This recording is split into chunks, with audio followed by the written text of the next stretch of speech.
The title of the story is The Whisperer in Darkness. The author is H.P. Lovecraft. My name is Dudley Knight, and this is The Graveyard Shift.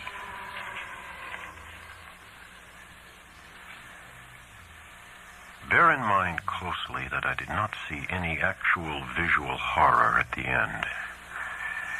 To say that a mental shock was the cause of what I inferred, the last straw which sent me racing out of the lonely Akeley farmhouse and through the wild domed hills of Vermont in a commandeered motor at night, is to ignore the plainest facts of my final experience. Notwithstanding the deep things I saw and heard, and the admitted vividness of the impression produced on me by these things, I cannot prove even now whether I was right or wrong in my hideous inference. For after all, Akeley's disappearance establishes nothing. People found nothing amiss in his house despite the bullet marks on the outside and inside. It was just as though he had walked out casually for a ramble in the hills and failed to return. There was not even a sign that a guest had been there, or that those horrible cylinders and machines had been stored in the study. That he had mortally feared the crowded green hills and endless trickle of brooks among which he had been born and reared means nothing at all either, for thousands are subject to just such morbid fears. Eccentricity, moreover, could easily account for his strange acts and apprehensions toward the last.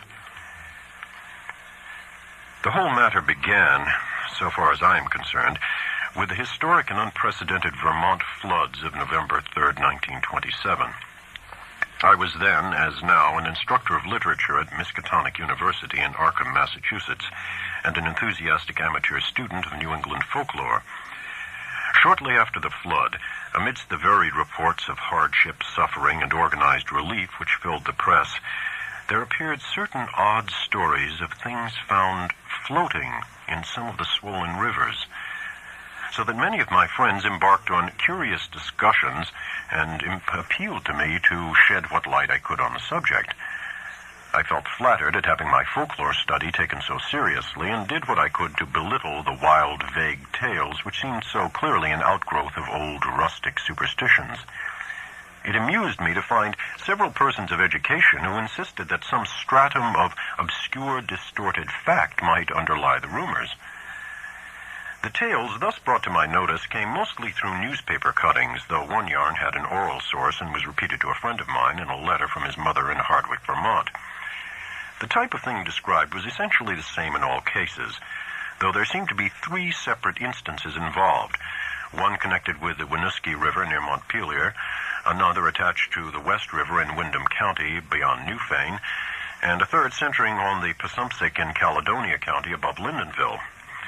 Of course, many of the stray items mentioned other instances, but on analysis they all seem to boil down to these three. In each case, country folk reported seeing one or more very bizarre and disturbing objects in the surging waters that poured down from the unfrequented hills, and there was a widespread tendency to connect these sights with a primitive, half-forgotten cycle of whispered legend which old people resurrected for the occasion. What people thought they saw were organic shapes not quite like any that they had ever seen before. Naturally, there were many human bodies washed along by the streams in that tragic period, but those who described these strange shapes felt quite sure that they were not human, despite some superficial resemblances in size and general outline. Nor, said the witnesses, could they have been any kind of animal known to Vermont. They were pinkish things about 5 feet long, with crustaceous bodies bearing vast pairs of dorsal fins or membranous wings, and several sets of articulated limbs, and with a sort of convoluted ellipsoid covered with multitudes of very short antennae where a head would ordinarily be. It was really remarkable how closely the reports from different sources tended to coincide, though the wonder was lessened by the fact that the old legends shared at one time throughout the hill country furnished a morbidly vivid picture which might well have colored the imaginations of all the witnesses concerned. It was my conclusion that such witnesses, in every case naive and simple backwoods folk, had glimpsed the battered and bloated bodies of human beings or farm animals in the whirling currents, and it allowed the half-remembered folklore to invest these pitiful objects with fantastic attributes. The ancient folklore, while cloudy, evasive, and largely forgotten by the present generation, was of a highly singular character, and obviously reflected the influence of still earlier Indian tales. I knew it well, though I had never been in Vermont, through the exceedingly rare monograph of Eli Davenport, which embraces material orally obtained prior to 1839 among the oldest people of the state. This material, moreover, closely coincided with tales which I had personally heard from elderly rustics in the mountains of New Hampshire. Briefly summarized, it hinted at a hidden race of monstrous beings which lurked somewhere among the remoter hills, in the deep woods of the highest peaks and the dark valleys where streams trickled from unknown sources. These beings were seldom glimpsed, but evidences of their presence were reported by those who had ventured further than usual up the slopes of certain mountains or into certain steep-sided gorges that even the wolves shunned. There were queer footprints or claw prints in the mud of brook margins and barren patches, and certain circles of stones, with the grass around them worn away, which did not seem to have been placed or entirely shaped by nature. There were, too, certain caves of problematical depth in the sides of the hills, with mouths closed by boulders in a manner scarcely accidental, and with more than an average quota of the queer prints leading both toward and away from them, if indeed the direction of these prints could be justly estimated. And worst of all, there were the things which adventurous people had seen very rarely in the twilight of the remotest valleys and the dense perpendicular woods above the limits of normal hill climbing. It would have been less uncomfortable if the stray accounts of these rumors had not agreed so well. As it was, nearly all of the rumors had several points in common, averring that the creatures were a sort of huge, light red crab with many pairs of legs and with two great bat-like wings in the middle of the back. They sometimes walked on all their legs and sometimes on the hindmost pair only, using the others to convey large objects of indeterminate nature. On one occasion they were spied in considerable numbers, a detachment of them wading along a shallow woodland watercourse, 3 abreast in evidently disciplined formation. Once a specimen was seen flying, launching itself from the top of a bald, lonely hill at night, and vanishing in the sky after its great flapping wings had been silhouetted an instant against the full moon. These things seemed content, on the whole, to let mankind alone, though they were at times held responsible for the disappearance of venturesome individuals, especially persons who built houses too close to certain valleys or too high up on certain mountains. Many localities came to be known as inadvisable to settle in, the feeling persisting long after the cause was forgotten. People would look up at some of the neighboring mountain precipices with a shudder, not even when not recalling how many settlers had been lost and how many farmhouses burnt to ashes on the lower slopes of these grim green sentinels. But while, according to the earliest legends, the creatures would appear to have harmed only those trespassing on their privacy, there were later accounts of their curiosity respecting men, and of their attempts to establish secret outposts in the human world. There were tales of the queer claw prints seen around farmhouse windows in the morning, and of occasional disappearances in regions outside the obviously haunted areas. Tales, besides, of buzzing voices in imitation of human speech, which made surprising offers to lone travelers on roads and cart paths in the deep woods, and of children frightened out of their wits by things seen or heard where the primal forest pressed close upon their dooryards. In the final layer of legends, the layer just preceding the decline of superstition and the abandonment of close contact with the dreaded places, there are shocked references to hermits and remote farmers who at some period of life appeared to have undergone a repellent mental change, and who were shunned and whispered about as mortals who had sold themselves to the strange beings. In one of the northeastern counties, it appeared to be a fashion around 1800 to accuse eccentric and unpopular recluses of being allies or representatives of the abhorred things. As to what the things were, explanations naturally varied. The common name applied to them was those ones, or the old ones, though other terms had a local and transient use. Perhaps the bulk of the Puritan settlers set them down bluntly as familiars of the devil, and made them a basis of odd theological speculation. Those with Celtic legendry in their heritage, mainly the Scotch-Irish element of New Hampshire and their kindred who had settled in Vermont on Governor Wentworth's colonial grants, linked them vaguely with the malign fairies and little people of the bogs and raths, and protected themselves with scraps of incantation handed down through many generations. But the Indians had the most fantastic theories of all.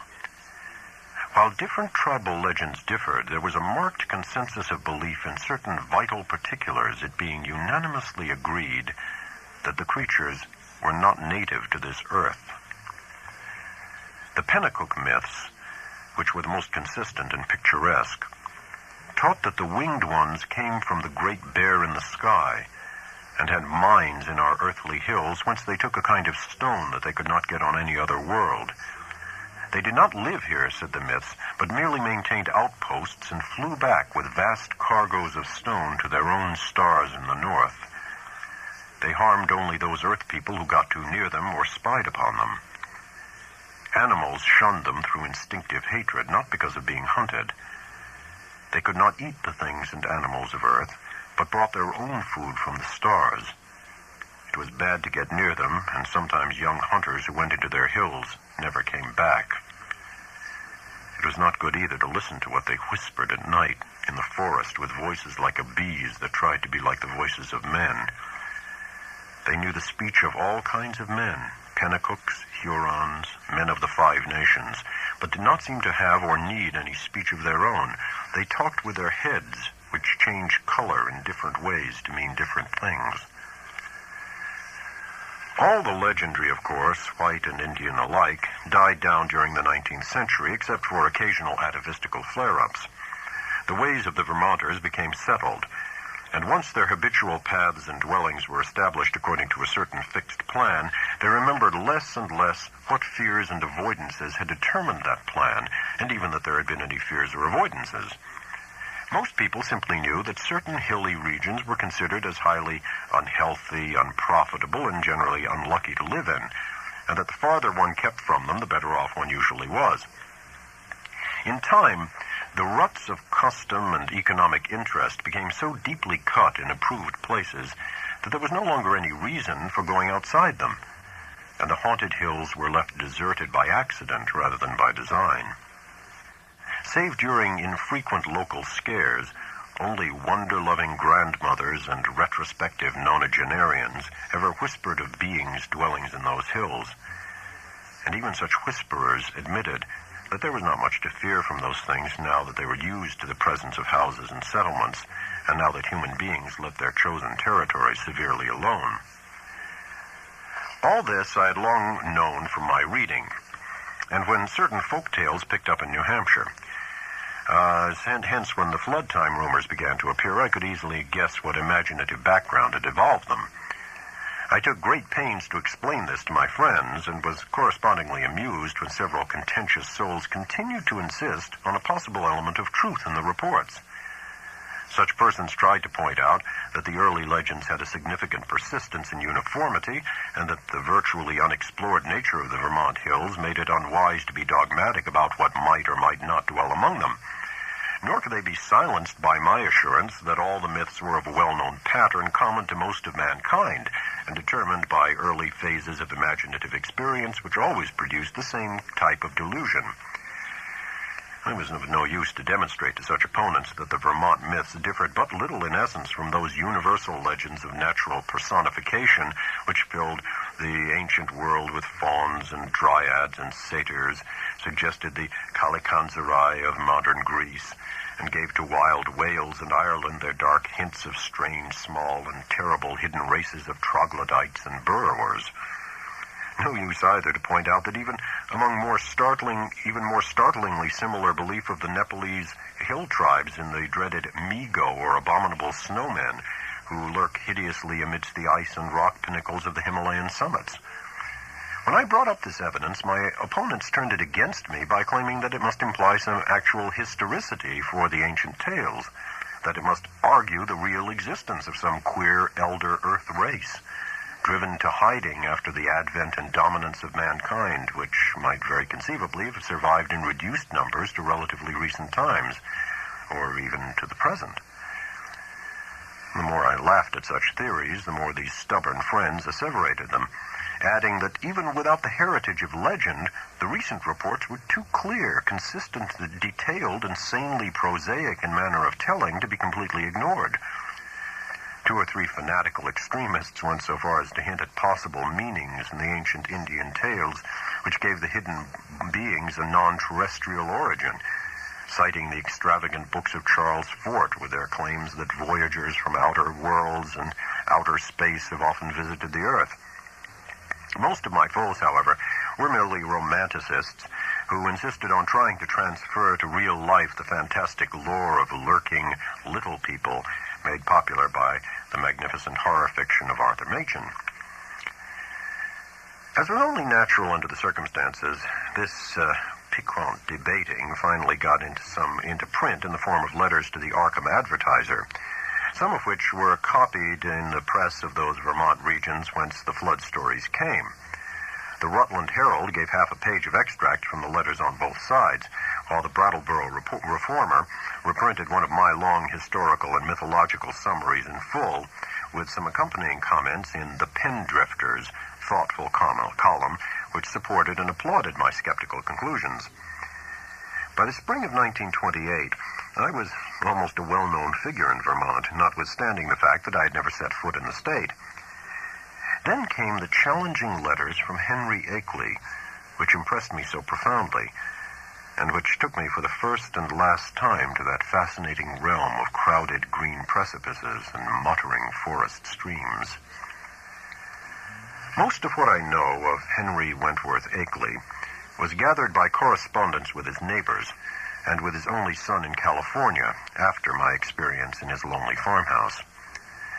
He was, I discovered, the last representative in his home soil of a long, locally distinguished line of jurists, administrators, and gentlemen agriculturalists. In him, however, the family mentally had veered away from practical affairs to pure scholarship, so that he had been a notable student of mathematics, astronomy, biology, anthropology, and folklore at the University of Vermont.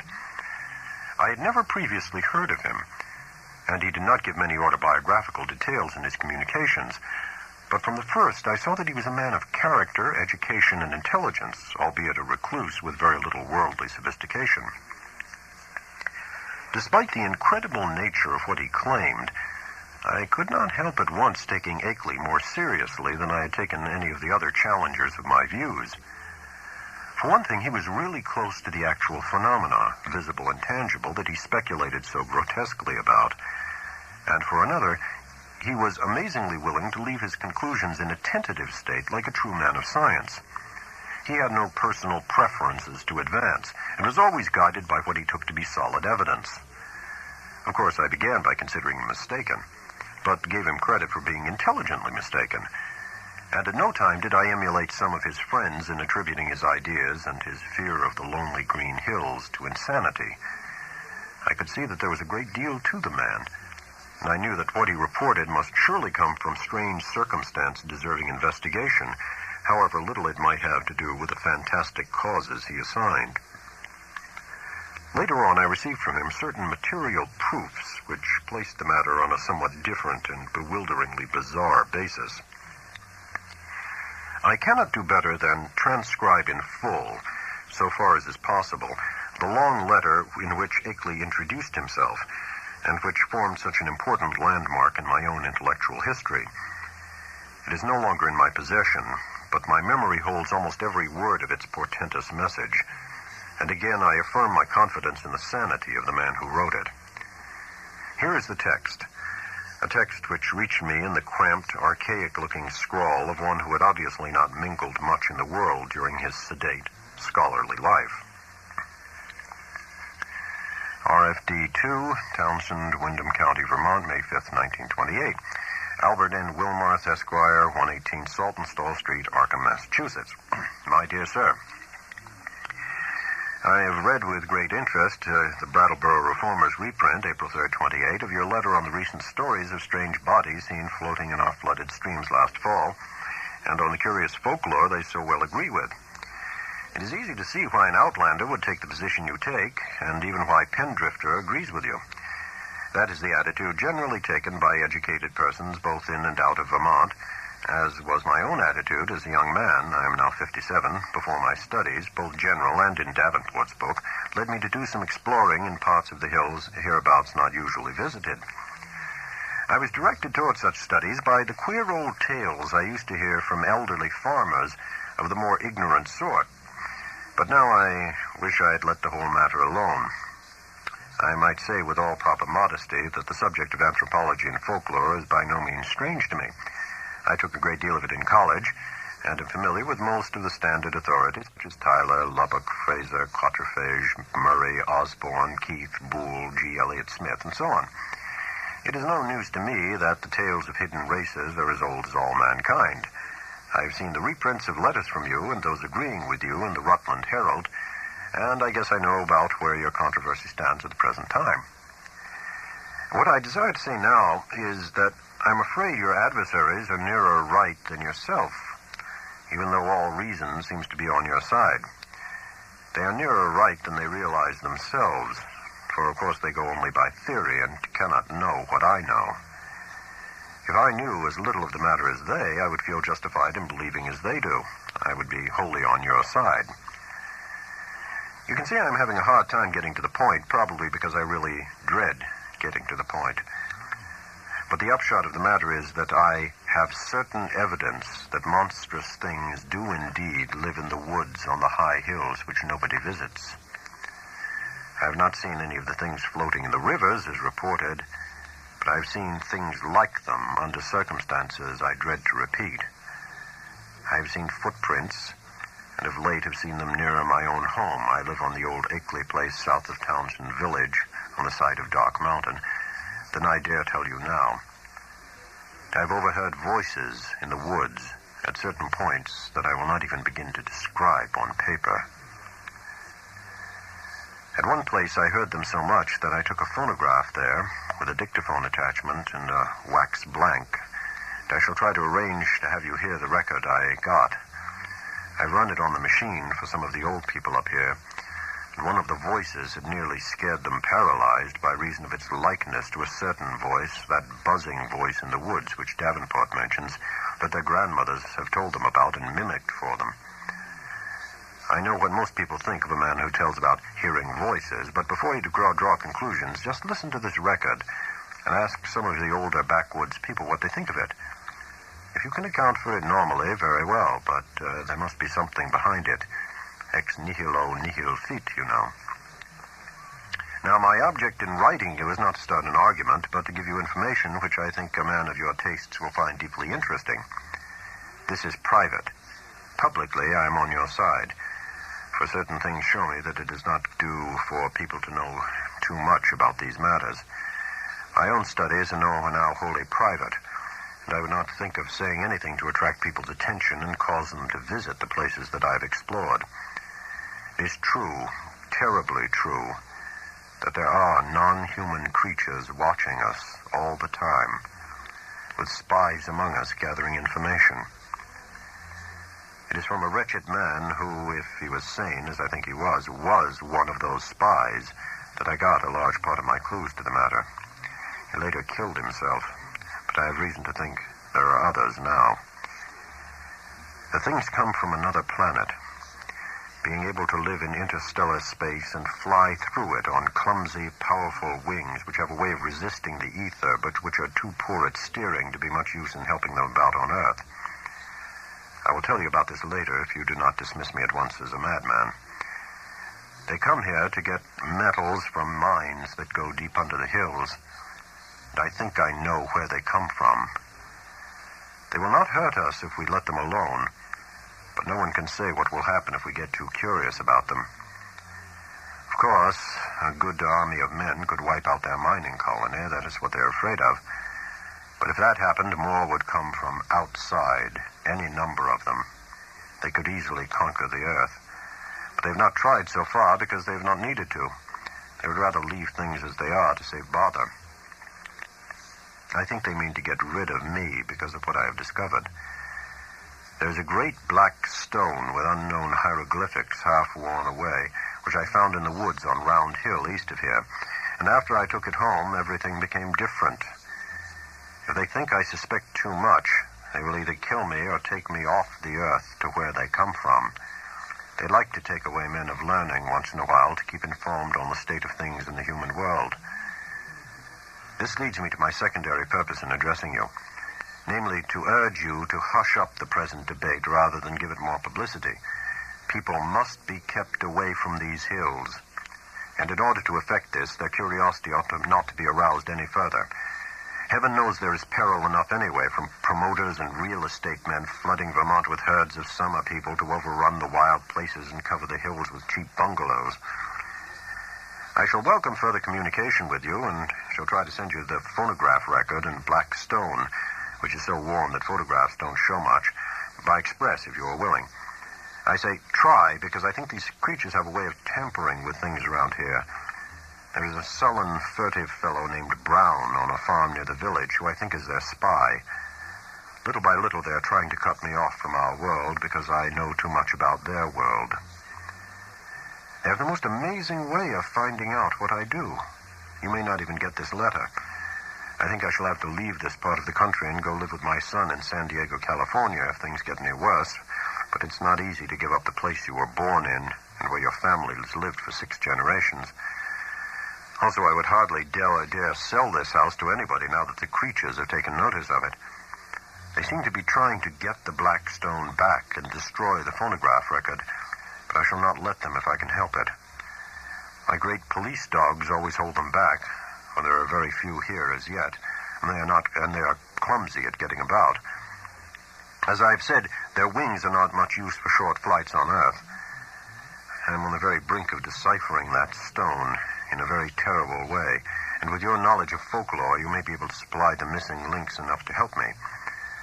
I suppose you know all about the fearful myths antedating the coming of man to the Earth, the Yog-Sothoth and Kutulium cycles, which are hinted at in the Necronomicon. I had access to a copy of that once, and I hear that you have one in your college library under lock and key.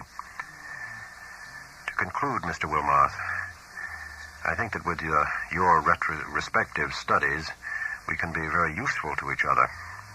I don't wish to put you in any peril, and I suppose I ought to warn you that possession of the stone and the record won't be very safe, but I think you will find any risks worth running for the sake of knowledge.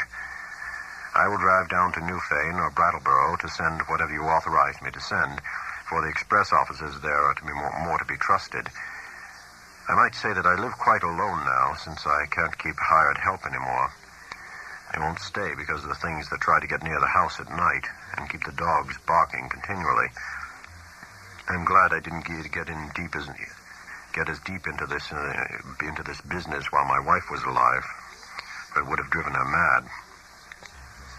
Hoping that I'm not bothering you unduly and that you will decide to get in touch with me rather than throw this letter into the wastebasket as a madman's raving, I am yours very truly, Henry W. Akeley. P.S. I'm making some extra prints of certain photographs taken by me, which I think will help to prove a number of the points I've touched on. The old people think they are monstrously true. I will send you these very soon if you're interested. H.W.A. It would be difficult to describe my sentiments upon reading this strange document for the first time. By all ordinary rules, I ought to have laughed more loudly at these extravagances than at the far milder theories which had previously moved me to mirth, yet something in the tone of the letter made me take it with a paradoxical seriousness. Not that I believed for a moment in the hidden race from the stars which my correspondent spoke of, but that after some grave preliminary doubts, I grew to feel oddly sure of his sanity and sincerity, and of his confrontation by some genuine, though singular and abnormal phenomenon which he could not explain except in this imaginative way. It could not be as he thought it, I reflected, yet on the other hand it could not be otherwise than worthy of investigation. The man seemed unduly excited and alarmed about something, but it was hard to think that all cause was lacking. He was so specific and logical in certain ways, and after all, his yarn did fit in so perplexingly well with some of the old myths, even the wildest Indian legends, that he had really overheard disturbing voices in the hills, and had really found the black stone he spoke about, was wholly possible, despite the crazy inferences he had made, inferences probably suggested by the man who had claimed to be a spy of the outer beings and then later killed himself. It was easy to deduce that this man must have been wholly insane, but that he probably had a streak of perverse outward logic which made the naive Akeley, already prepared for such things by his folklore studies, believe the tale. As for the latest developments, it appeared from his inability to keep hired help that Akeley's humbler rustic neighbors were as convinced as he that the house was besieged by uncanny things at night. The dogs really barked, too. And then the matter of that phonograph record, which I could not but believe he had obtained in the way he said. It must mean something. Whether animal noises deceptively like human speech, or the speech of some hidden, night-haunting human being decayed to a state not much above that of lower animals. From this, my thoughts went back to the black hieroglyphed stone, and to speculations about what it might mean. Then to, what of the photographs which Akeley said he was about to send, and which the old people had found so convincingly terrible? As I reread the cramped handwriting, I felt as never before that my credulous opponents might have more on their side than I had conceded. After all, there might be, in some queer and perhaps hereditarily misshapen outcasts in these shunned hills, even though no such race of star-born monsters as folklore claimed. And if there were, then the presence of strange bodies in the flooded streams would not be wholly beyond belief. Was it too presumptuous to suppose that both the old legends and the recent reports had this much reality behind them? But even as I harbored these thoughts, I felt ashamed that so fantastic a piece of bizarrery as Henry Akeley's wild letter had brought them up. In the end, I answered Akeley's letter, adopting a tone of friendly interest and soliciting further particulars. His reply came almost by return mail, and contained, true to promise, a number of Kodak views of scenes and objects illustrating what he had to tell. Glancing at these pictures as I took them from the envelope, I felt a curious sense of fright and nearness to forbidden things. For in spite of the vagueness of most of them, they had a damnably suggestive power which was intensified by the fact of their being genuine photographs, actual optical links with what they portrayed, and the product of an impersonal transmitting process without prejudice, fallibility, or mendacity. The more I looked at them, the more I saw that my serious estimate of Akeley and his story had not been unjustified. Certainly, these pictures carried conclusive evidence of something in the Vermont hills, which was at least vastly outside the radius of our common knowledge and belief. The worst thing of all was the footprint. A view taken where the sun shone on a mud patch somewhere in a deserted upland. This was no cheaply counterfeited thing, I could see at a glance, for the sharply defined pebbles and grass blades in the field of vision gave a clear index of scale and left no possibility of a tricky double exposure. I've called the thing a footprint, but claw print would be a better term. Even now I can scarcely describe it, save to say that it was hideously crab-like, and that there seemed to be some ambiguity about its direction. It was not a very deep or fresh print, but seemed to be about the size of an average man's foot.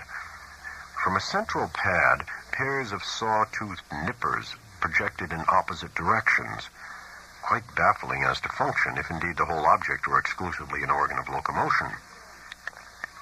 Another photograph, evidently a time exposure taken in deep shadow, was of the mouth of a woodland cave, with a boulder of rounded regularity choking the aperture. On the bare ground in front of it, one could just discern a dense network of curious tracks, and when I studied the picture with a magnifier, I felt uneasily sure that the tracks were like the one in the other view. A third picture showed a druid-like circle of standing stones on the summit of a wild hill. Around the cryptic circle, the grass was very much beaten down and worn away, though I could not detect any footprint even with a glass. The extreme remoteness of the place was apparent from the veritable sea of tenantless mountains which formed the background and stretched away toward a misty horizon. But if the most disturbing of all the views was that of the footprint, the most curiously suggestive was that of the great black stone found in the Round Hill woods. Akeley had photographed it on what was evidently his study table, for I could see a row of books and a bust of Milton in the background. The thing, as nearly as one might guess, had faced the camera vertically with a somewhat irregularly carved surface of 1 or 2 feet. But to say anything definite about that surface or about the general shape of the whole mass almost defies the power of language. What outlandish geometrical principles had guided its cutting, for artificially cut it surely was, I could not even begin to guess. And never before had I seen anything which struck me as so strangely and so unmistakably alien to this world. Of the hieroglyphics on the surface, I could discern very few, but 1 or 2 that I did see gave me rather a shock. Of course, they might be fraudulent, for others besides myself had read the monstrous and abhorred Necronomicon of the mad Arab Abdul al-Hazred. But nevertheless, it made me shiver to recognize certain ideographs which study had taught me to link with the most blood-curdling and blasphemous whisperers of things that had had a kind of mad half-existence before the Earth and the other inner worlds of the solar system were made. Of the 5 remaining pictures, 3 were of swamp and hill scenes which seemed to bear traces of hidden and unwholesome tenancy. Another was of a queer mark in the ground very near Akeley's house, which he said he had photographed the morning after a night on which the dogs had barked more violently than usual. It was very blurred, but one could really draw no certain conclusions from it. But it did seem fiendishly like that other mark or claw print photographed on the deserted upland. The final picture was of the Akeley place itself, a trim white house of 2 stories and attic, about 1.25 centuries old, with a well-kept lawn and stone-bordered path leading up to a tastefully carved Georgian doorway. There were several huge police dogs on the lawn, squatting near a pleasant-faced man with close-cropped gray beard, whom I took to be Akeley himself, his own photographer, one might infer from the tube-connected bulb in his right hand. From the pictures, I turned to the bulky, closely written letter itself, and for the next 3 hours was immersed in a gulf of unutterable horror. Where Akeley had given only outlines before, he now entered into minute details, presenting long transcripts of words overheard in the woods at night, long accounts of monstrous pinkish forms spied in thickets at twilight on the hills, and a terrible cosmic narrative derived from the application of profound and varied scholarship to the endless bygone discourses of the mad, self-styled spy who had killed himself. I found myself faced by names and terms that I had heard elsewhere in the most hideous of connections. Yuggoth, Great Kutulyu, Tsathagoa, Yog-Sothoth, R'lyeh, Nyarlathotep, Azathoth, Hastur, Yian, Leng, the Lake of Hali, Beth Mura, the Yellow Sign, Lemur Cthulhos, Bran, and the Magnum Incominandum, and was drawn back through nameless eons and inconceivable dimensions to worlds of elder outer entity, at which the crazed author of the Necronomicon had only guessed in the vaguest way. I was told of the pits of primal life, and of the streams that had trickled down therefrom, and finally of the tiny rivulet from one of those streams which had become entangled with the destinies of our own earth. My brain whirled, and where before I had attempted to explain things away, I now began to believe in the most abnormal and incredible wonders. The array of vital evidence was damnably vast and overwhelming, and the cool, scientific attitude of Akeley, an attitude removed as far as imaginable from the demented, the fanatical, and the hysterical, even the extravagantly speculative, had a tremendous effect on my thought and judgment. By the time I laid the frightful letter aside, I could understand the fears he had come to entertain, and was ready to do anything in my power to keep people away from those wild, haunted hills. Even now, when time has dulled the impression and made me half question my own experience and horrible doubts, there are things in that letter of Akeley's which I would not quote or even form into words on paper. I am almost glad that the letter and record and photographs are gone now, and I wish, for reasons I shall soon make clear, that the new planet beyond Neptune had not been discovered. With the reading of that letter, my public debating about the Vermont horror permanently ended. Arguments from opponents remained unanswered or put off with promises, and eventually the controversy petered out into oblivion. During late May and June, I was in constant correspondence with Akeley, though once in a while the letter would be lost, so that we would have to retrace our ground and perform considerable laborious copying. What we were trying to do as a whole was to compare notes in matters of obscure mythological scholarship and arrive at a clearer correlation of the Vermont horrors with the general body of primitive world legend. For one thing, we virtually decided that these morbidities and the hellish Himalayan Migo were one and the same order of incarnated nightmare. There was also absorbing zoological conjectures, which I would have referred to Professor Dexter in my own college, but for Akeley's imperative command to tell no one of the matter before us.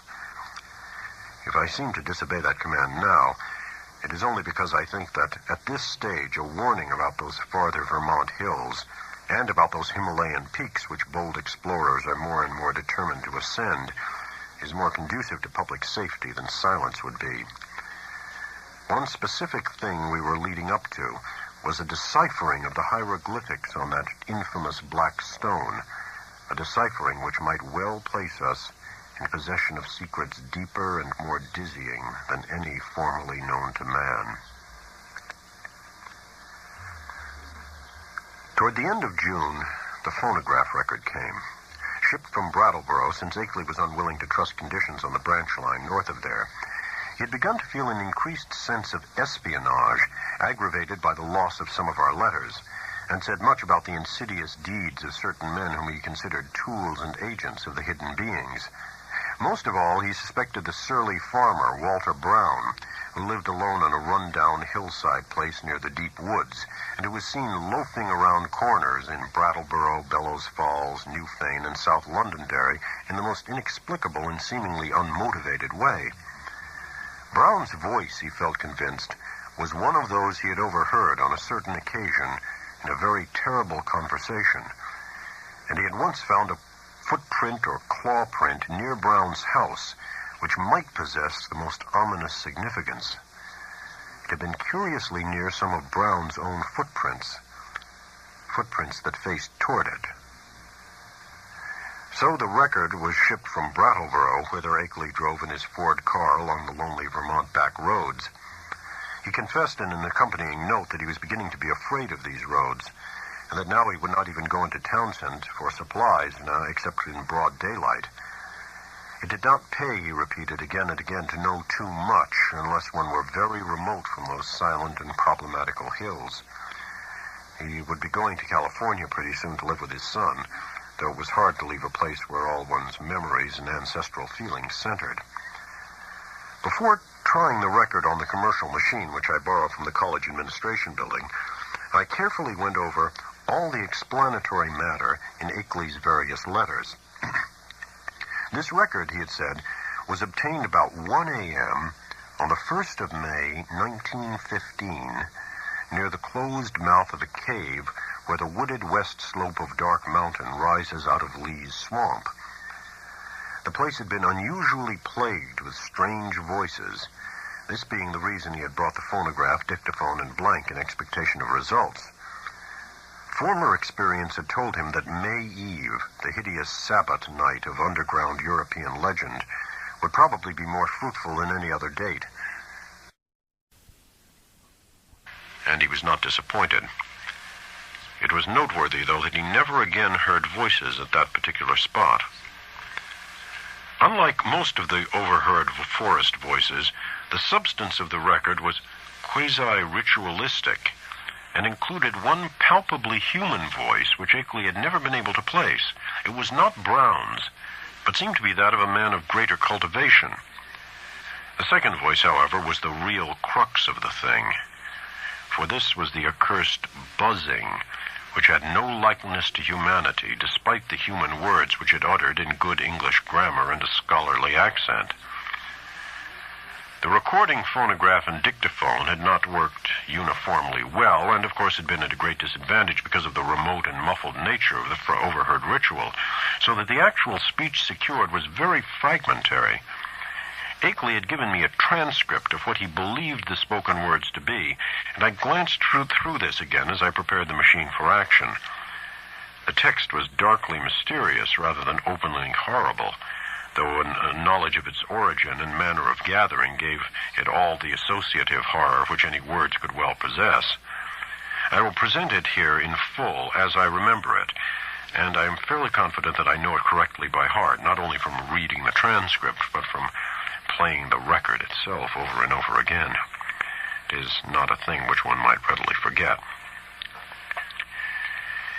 Indistinguishable sounds. A cultivated male human voice is the lord of the wood even to, and the gifts of the men of Lang. So from the wells of night to the gulfs of space, and from the gulfs of space to the wells of night, ever the praises of great Cthulhu, of Sathagoa, and of him who is not to be named. Ever their praises, and abundance to the black goat of the woods, Ea Shub-Niggurath, the goat with 1,000 young. A buzzing imitation of human speech. Ea Shub-Niggurath, the black goat of the woods with 1,000 young. Human voice. And it has come to pass that the Lord of the Woods, being 7 and 9 down the onyx steps, attributes to him in the gulf Azathoth, he of whom thou hast taught us marvels. On the wings of night, out beyond space, out beyond,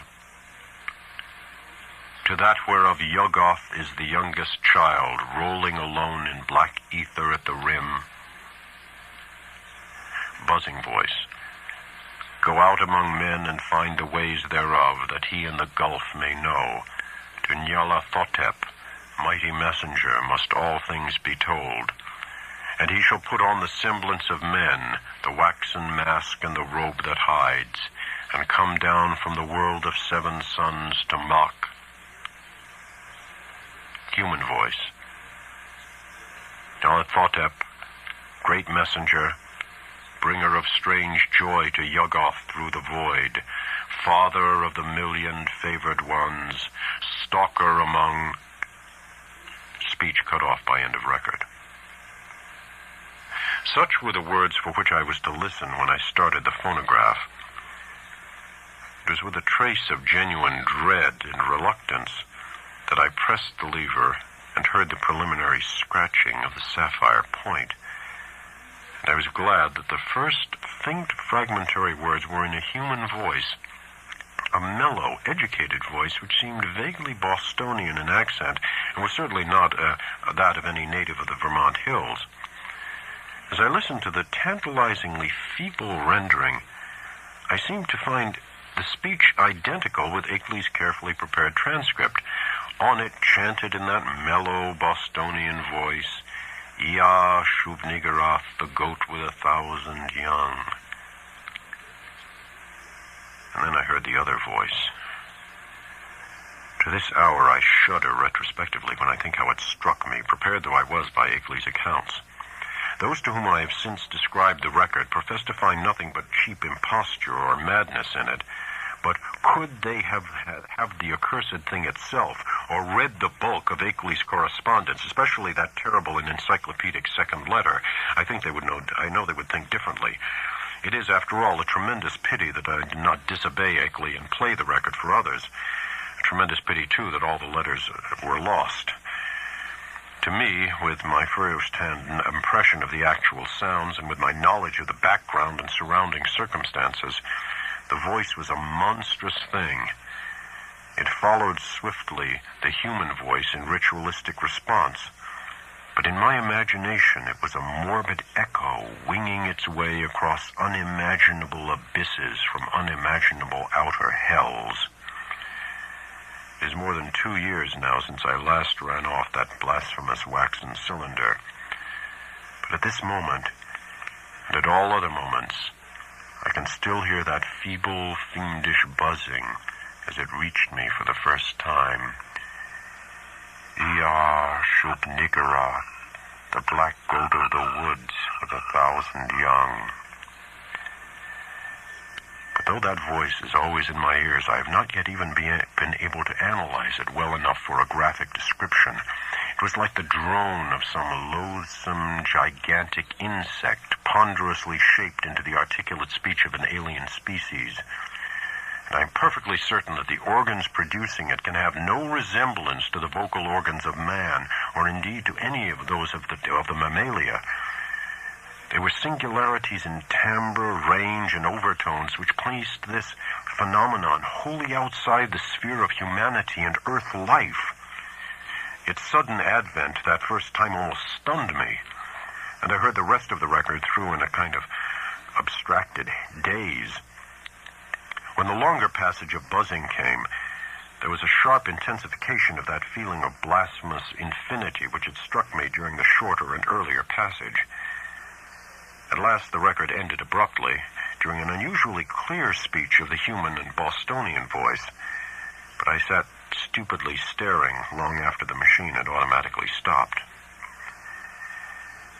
I need hardly say that I gave that shocking record many another playing, and that I made exhaustive attempts at analysis and comment in comparing notes with Akeley.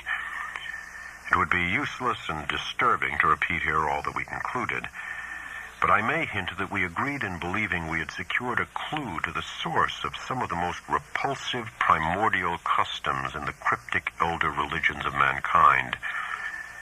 It seemed plain to us also that there were ancient and elaborate alliances between the hidden outer creatures and certain members of the human race. How extensive these alliances were, and how their state today might compare with their state at earlier ages, we had no means of guessing. Yet at best there was room for a limitless amount of horrified speculation. There seemed to be an awful immemorial linkage in several definite stages betwixt man and nameless infinity. The blasphemies which appeared on Earth, it was hinted, came from this dark planet Yuggoth at the rim of the solar system. But this was itself merely the populous outpost of a frightful interstellar race, whose ultimate source must lie far outside even the Einsteinian space-time continuum of greatest known cosmos. Meanwhile, we continued to discuss the Black Stone and the best way of getting it to Arkham, Akeley deeming it inadvisable to have me visit him at the scene of his nightmare studies. For some reason or other, Akeley was afraid to trust the thing to any ordinary or expected transportation route.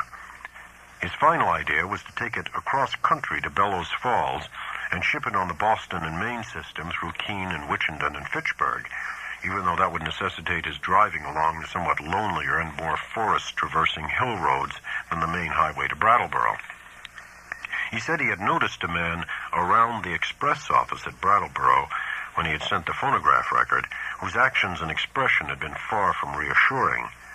This man had seemed much too anxious to talk with the clerks, and had taken the train on which the record was shipped. Akeley confessed he had not felt strictly at ease about that record until he heard from me of its safe receipt. About this time, the second week in July, another letter of mine went astray, as I learned through an anxious communication from Akeley. After that, he told me to address him no more at Townsend, but to send all mail in care of the general delivery at Brattleboro, whither he would make frequent trips, either in his car or on the motor coach line which had lately replaced passenger service on the lagging branch railway. I could see that he was getting more and more anxious, for he went into much detail about the increased barking of the dogs on moonless nights, and about the fresh claw prints he sometimes found in the road and in the mud at the back of his farmyard when morning came. Once he told about a veritable army of prints drawn up in a line facing an equally thick and resolute line of dog tracks, and sent a loathsomely disturbing Kodak picture to prove it. That was after a night on which the dogs had outdone themselves in barking and howling. On the morning of Wednesday, July 18, I received a telegram from Bellows Falls, in which Akeley said he was expressing the Black Stone over the B&M on train number 5508, leaving Bellows Falls at 12:15 p.m. Standard Time and due at the North Station in Boston at 4:12 p.m. It ought, I calculated, to get up to Arkham at least by the next noon, and accordingly I stayed in all Thursday morning to receive it. But noon came and went without its advent, and when I telephoned down to the express office, I was informed that no shipment for me had arrived. My next act, performed amidst a growing alarm, was to give a long-distance call to the express agent at the Boston North Station, and I was scarcely surprised to learn that my consignment had not appeared. Train number 5508 had pulled in only 35 minutes late on the day before, but it contained no box addressed to me. The agent promised, however, to institute a searching inquiry, and I ended the day by sending Akeley a night letter outlining the situation. With commendable promptness, a report came from the Boston office the following afternoon, the agent telephoning as soon as he learned the facts. It seemed that the railway express clerk on number 5508 had been able to recall an incident which might have much bearing on my loss, an argument with a very curious-voiced man, lean, sandy, and rustic-looking, when the train was waiting at Keene, New Hampshire, shortly after 1 o'clock Standard Time. The man, he said, was greatly excited about a heavy box which he claimed to expect, but which was neither on the train nor entered on the company's books. He had given the name of Stanley Adams, and it had such a queerly thick, droning voice that it made the clerk abnormally dizzy and sleepy to listen to him. The clerk could not remember quite how the conversation had ended, but recalled starting into a fuller awakeness when the train began to move. The Boston agent added that this clerk was a young man of wholly unquestioned veracity and reliability, of known antecedents, and long with the company. That evening I went to Boston to interview the clerk in person, having obtained his name and address from the office. He was a frank, prepossessing fellow, but I saw that he could add nothing to his original account. Oddly, he was scarcely sure that he could even recognize the strange inquirer again. Realizing that he had no more to tell, I returned to Arkham and sat up until morning writing letters to Akeley, to the express company, and to the police department and station agent in Keene. I felt that the strange-voiced man who had so queerly affected the clerk must have a pivotal place in the ominous business, and hoped that Keene station employees and telegraph office records might tell something about him and how he happened to make his inquiry when and where he did. I must admit, however, that all my investigations came to nothing. The queer-voiced man had indeed been noticed around the Keene station in the early afternoon of July 18, and one lounger seemed to couple him vaguely with a heavy box, but he was altogether unknown and had not been seen before or since. He had not visited the telegraph office or received any message so far as could be learned, nor had the message which might justly be considered a notice of the Blackstone's presence on number 5508 come through the office for anyone. Naturally, Akeley joined with me in conducting these inquiries, and even made a personal trip to Keene to question the people around the station, but his attitude toward the matter was more fatalistic than mine.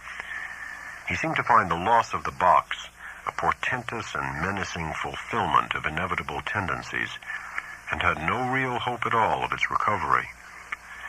He spoke of the undoubted telepathic and hypnotic powers of the hill creatures and their agents, and in one letter hinted that he did not believe the stone was on this earth any longer. For my part, I was duly enraged, for I felt there was at least a chance of learning profound and astonishing things from the old blurred hieroglyphs. The matter would have rankled bitterly in my mind had not Akeley's immediately subsequent letters brought up a new phase of the whole horrible hill problem, which at once seized all my attention. The unknown things, Akeley wrote in a script grown pitifully tremulous, had begun to close in on him with a wholly new degree of determination. The nocturnal barking of the dogs, whenever the moon was dim or absent, was hideous now, and there had been attempts to molest him on the lonely roads he had to traverse by day. On the 2nd of August, while bound for the village in his car, he had found a tree trunk laid in his path at a point where the highway ran through a deep patch of woods, while the savage barking of the 2 great dogs he had with him told all too well of the things which must have been lurking near. What would have happened had the dogs not been there, he didn't dare guess, but he never went out now without at least 2 of his faithful and powerful pack. Other road experiences occurred on August 5th and 6th, a shot grazing his car on one occasion, and the barking of the dogs telling of unholy woodland presences on the other. On August 15th, I received a frantic letter which disturbed me greatly, and which made me wish Akeley could put aside his lonely reticence and call in the aid of the law.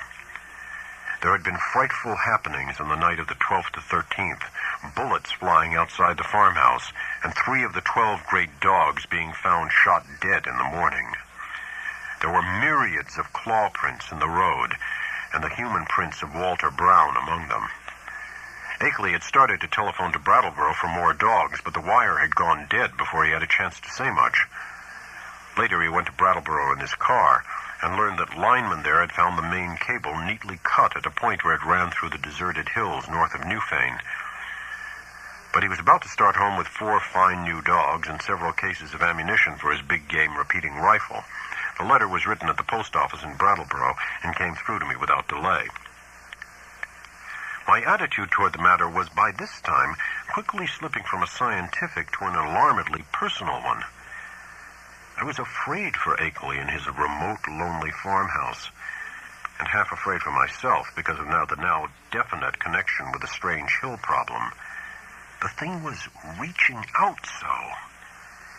Would it suck me in and engulf me?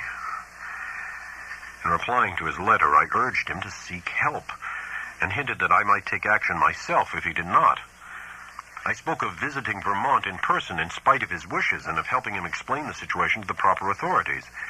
In return, however, I received only a telegram from Bellows Falls which read thus: "Appreciate your position but can do nothing. Take no action yourself, for it could only harm both. Wait for explanation. Henry Akeley." But the affair was steadily deepening.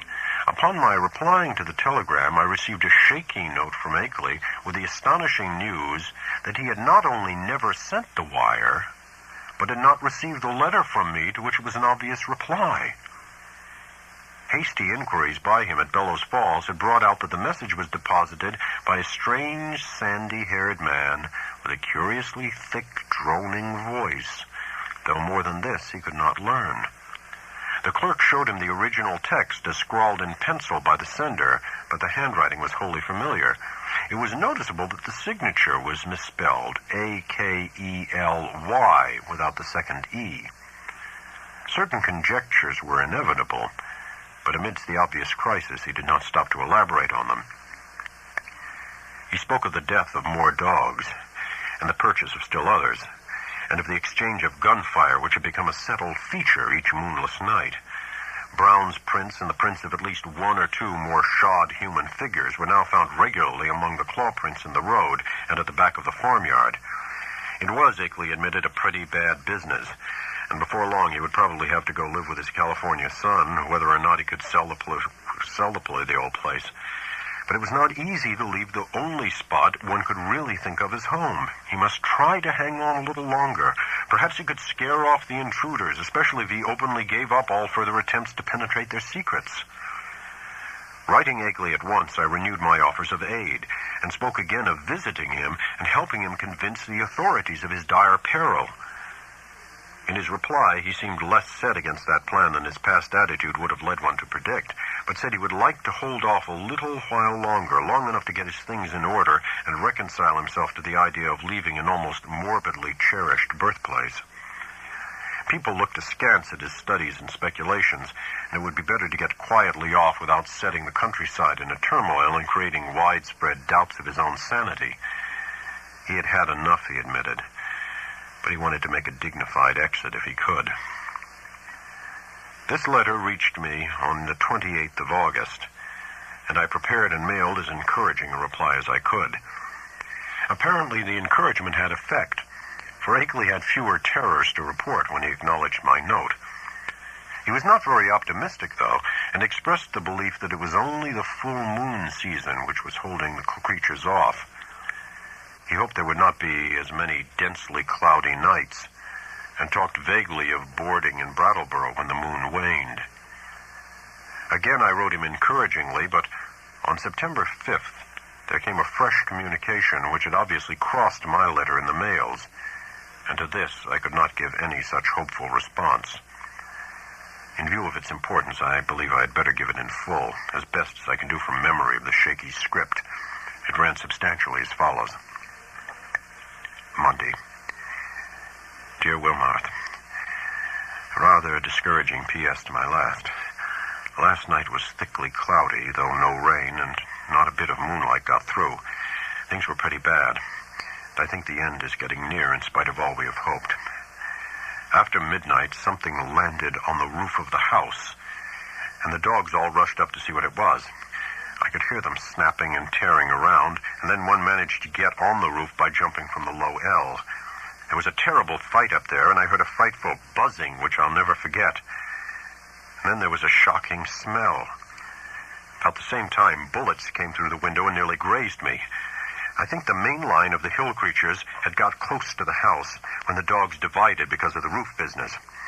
What was up there I don't know yet, but I'm afraid the creatures are learning to steer better with their space wings. I put out the light and used the windows for loopholes and raked all around the house with rifle fire, aimed just high enough not to hit the dogs. That seemed to end the business. But in the morning I found great pools of blood in the yard, besides pools of a green, sticky stuff that had the worst odor I've ever smelled. I climbed up on the roof and found more of the sticky stuff there. 5 of the dogs were killed. I'm afraid I hit one myself by aiming too low, for he was shot in the back. Now I am setting the pains. The shot's broke, and I'm going to Brattleboro for more dogs. I guess the men at the kennels think I'm crazy. We'll drop another note later. I suppose I'll be ready for moving in a week or two, though it nearly kills me to think of it. Hastily, Akeley. But this was not the only letter from Akeley to cross mine. On the next morning, September 6th, still another came, this time a frantic scrawl, which utterly unnerved me and put me at a loss of what to say or do next. Again, I cannot do better than quote the text as faithfully as memory will let me. Tuesday. Clouds didn't break, so no moon again, and going into the wane anyhow. I'd have the house wired for electricity and put in a searchlight if I didn't know they'd cut the cables as fast as they could be mended. I think I'm going crazy. It may be that all I have written you is a dream, a madness. It was bad enough before, but this time it is too much. They talked to me last night. Talked in that cursed buzzing voice and told me things that I dare not repeat to you. I heard them plainly above the barking of the dogs, and once when they were drowned out, a human voice helped them. Keep out of this, Wilmarth. It is worse than either you or I ever suspected. They don't mean to let me get to California now. They want to take me off alive, or what theoretically and mentally amounts to alive, not only to Yuggoth, but beyond that, away outside the galaxy, and possibly beyond the last curved rim of space. I told them I wouldn't go where they wish, or in the terrible way they propose to take me, but I'm afraid it will be no use. My place is so far out they may come by day as well as by night before long. 6 more dogs killed, and I felt presences all along the wooded parts of the road when I drove to Brattleboro today. It was a mistake for me to try to send you that phonograph record in black stone. Better smash the record before it's too late. We'll drop you another line tomorrow if I'm still here. Wish I could arrange to get my books and things to Brattleboro on board there. I would run off without anything if I could, but something inside my mind holds me back. I can slip out to Brattleboro, where I ought to be safe, but I feel just as much a prisoner there as at the house. And I seem to know that I couldn't get much farther even if I dropped everything and tried. It's horrible. Don't get mixed up in this. Yours, Akeley. I did not sleep at all the night after receiving this terrible thing, and was utterly baffled as to Akeley's remaining degree of sanity. The expression, the substance of the note was wholly insane, yet the manner of it, in view of all that had gone before, had a grimly potent quality of convincingness. I made no attempt to answer it, thinking it better to wait until Akeley might have time to reply to my latest communication.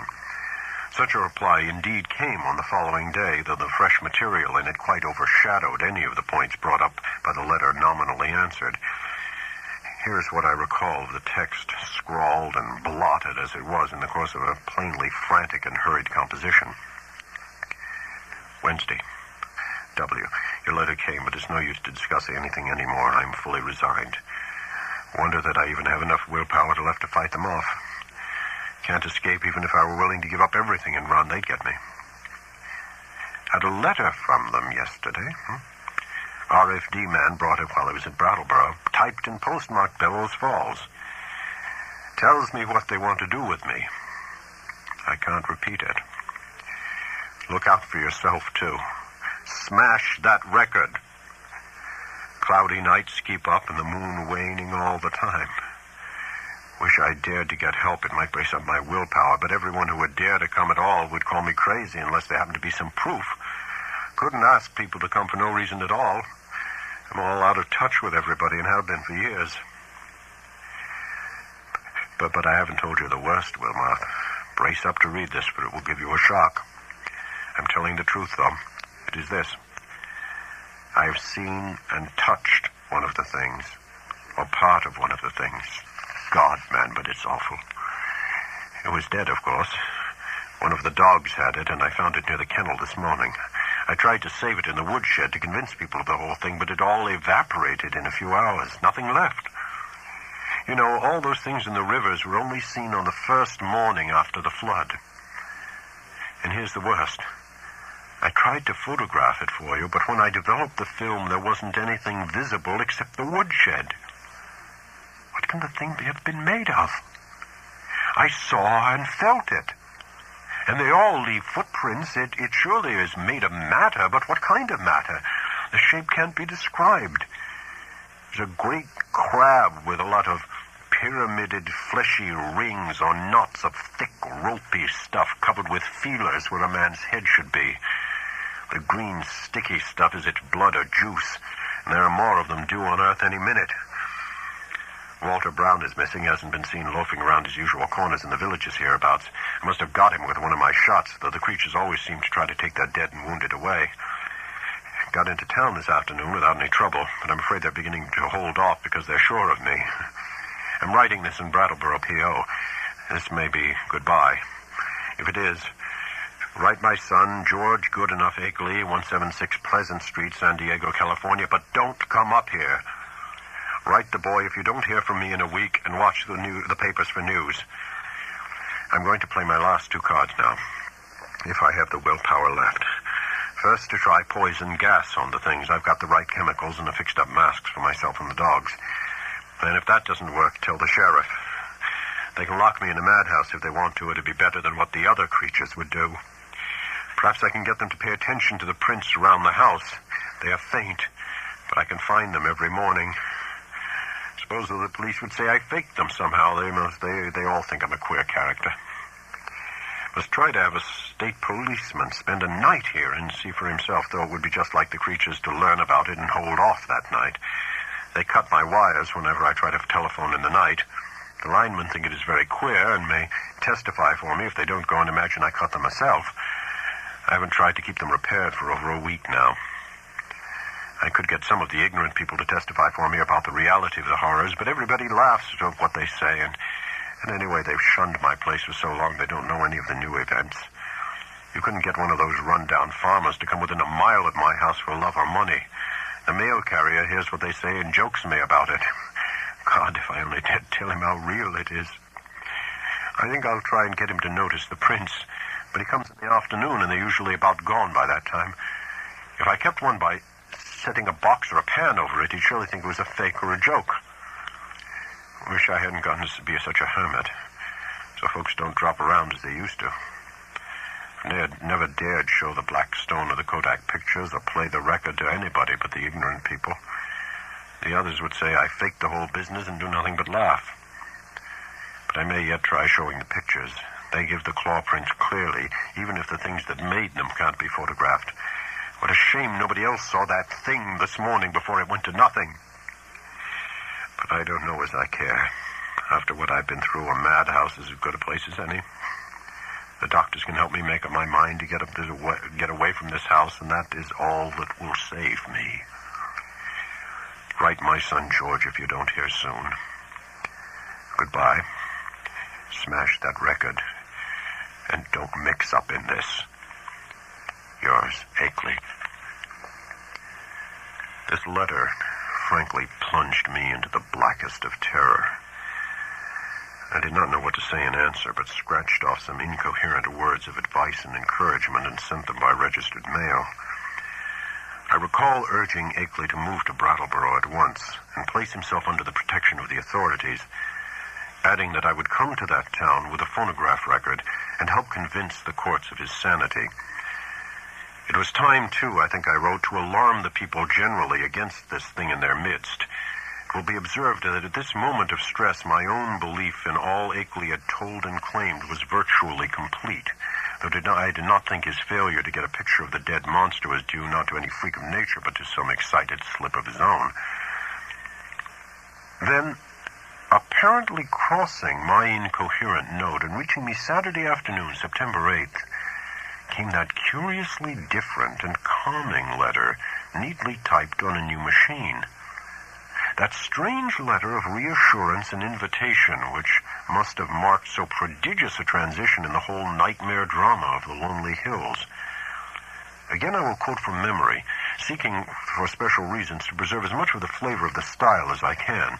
It was postmarked Bellows Falls, and the signature, as well as the body of the letter, was typed, as is frequent with beginners in typing.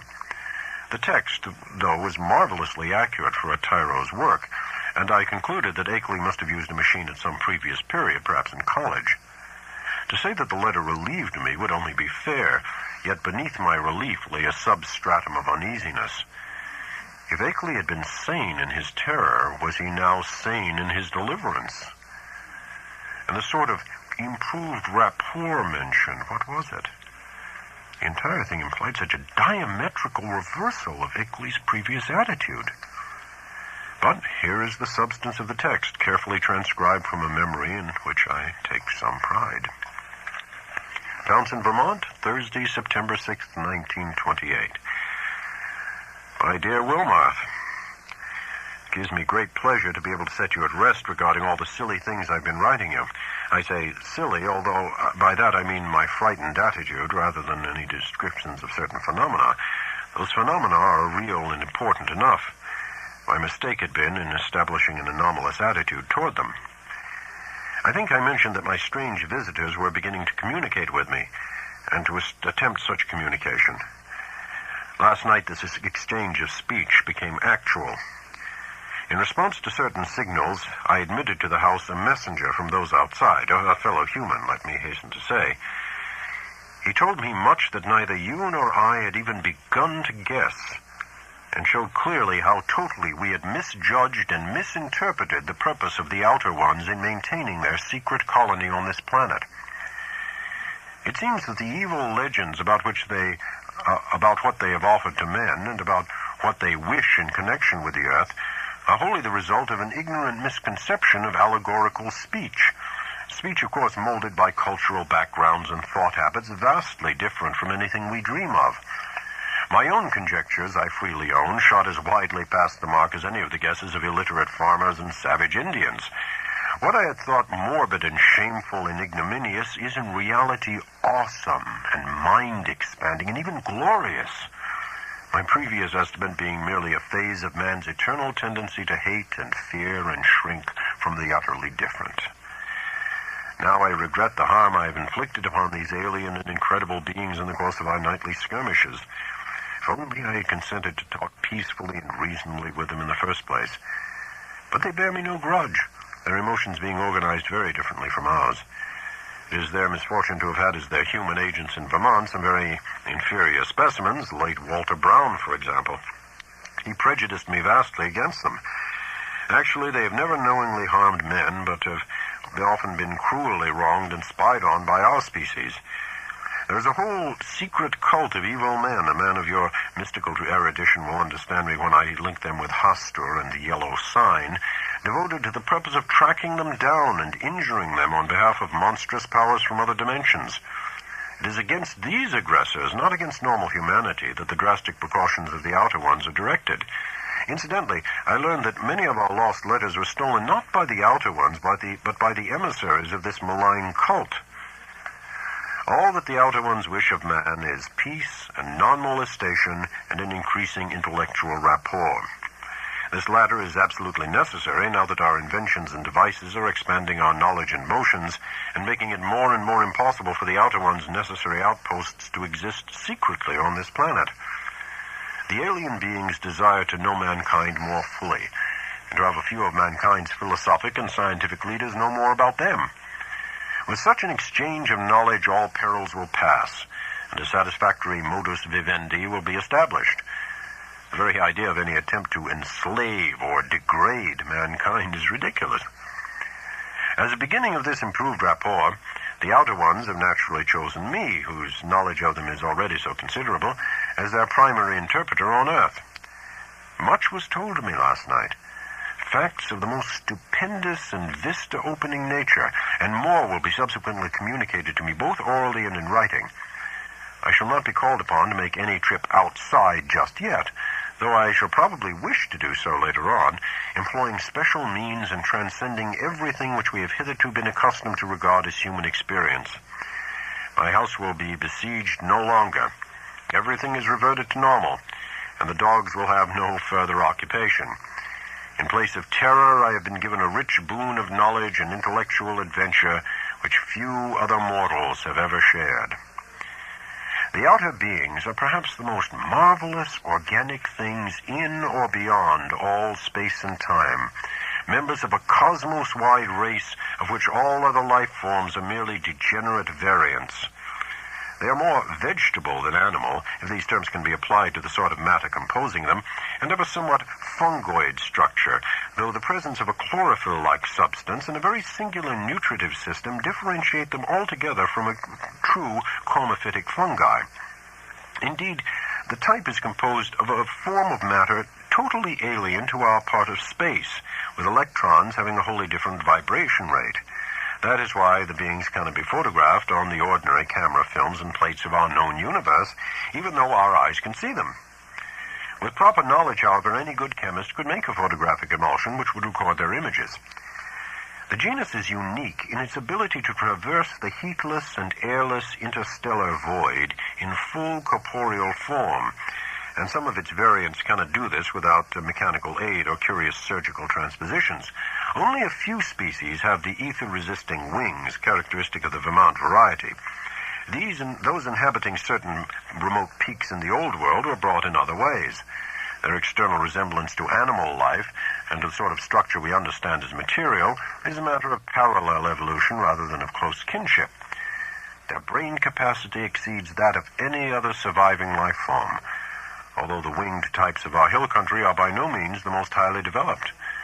Telepathy is their usual means of discourse, though they have rudimentary vocal organs which, after a slight operation, for surgery is an incredibly expert and everyday thing among them, can roughly duplicate the speech of such types of organisms as still use speech. Their main immediate abode is a still undiscovered and almost lightless planet at the very edge of our solar system, beyond Neptune, and the 9th in distance from the Sun. It is, as we have inferred, the object mystically hinted to as Yuggoth in certain ancient and forbidden writings, and it will soon be the scene of a strange focusing of thought upon our world in an effort to facilitate mental rapport. I would not be surprised if astronomers became sufficiently sensitive to these thought currents to discover Yuggoth when the Outer Ones wish them to do so. But Yuggoth, of course, is only the stepping stone. The main body of the beings inhabits strangely organized abysses, wholly beyond the utmost reach of any human imagination. The space-time globule, which we recognize as the totality of all cosmic entity, is only an atom in the genuine infinity which is theirs. And as much of this infinity as any human brain can hold is eventually to be opened up to me, as it has not been to more than 50 other men since the human race has existed. You will probably call this raving at first, Wilmarth, but in time you will appreciate the titanic opportunity I've stumbled on. I want you to share as much of it as possible, and to that end must tell you thousands of things that won't go on paper. In the past, I have warned you not to come and see me. Now that all is safe, I take pleasure in rescinding that warning and inviting you. Can't you make a trip up here before your college term opens? It would be marvelously delightful if you could. Bring along the phonograph record and all my letters to you as consultative data. We shall need them in piecing together the whole tremendous story. You might bring the Kodak prints, too, since I seem to have mislaid the negatives and my own prints from all this recent excitement. But what a wealth of facts I have to add to all this groping and tentative material, and what a stupendous device I have to supplement my additions. Don't hesitate. I am free from espionage now, and you will not meet anything unnatural or disturbing. Just come along and let my car meet you at the Brattleboro station. Prepare to stay as long as you can, and expect many an evening of discussion of things beyond all human conjecture. Don't tell anyone about it, of course, for this matter must not get to the promiscuous public. The train service to Brattleboro is not bad. You can get a timetable in Boston. Take the B&M to Greenfield and then change for the brief remainder of the way. I suggest you take the convenient 4:10 p.m. standard from Boston. This gets into Greenfield at 7:35, and at 9:19 a train leaves there which reaches Brattleboro at 10:01. That is, weekdays. Let me know the date and I'll have my car on hand at the station. Pardon this typed letter, but my handwriting has grown shaky of late, as you know, and I don't feel equal to long stretches of script. I got this new Corona in Brattleboro yesterday. It seems to work very well. Awaiting word and hoping to see you shortly with the phonograph record and all my letters and the Kodak prints. I am yours in anticipation, Henry W. Akeley. The complexity of my emotions upon reading, rereading, and pondering over this strange and unlooked-for letter is past adequate description. I've said that I was at once relieved and made uneasy, but this expresses only crudely the overtones of diverse and largely subconscious feelings which comprise both the relief and the uneasiness. To begin with, the thing was so antipodally at variance with the whole chain of horrors preceding it. The change of mood from stark terror to cool complacency and even exultation was so unheralded, lightning-like, and complete. I could scarcely believe that a single day could so alter the psychological perspective of one who had written that final frenzied bulletin of Wednesday, no matter what relieving disclosures that day might have brought.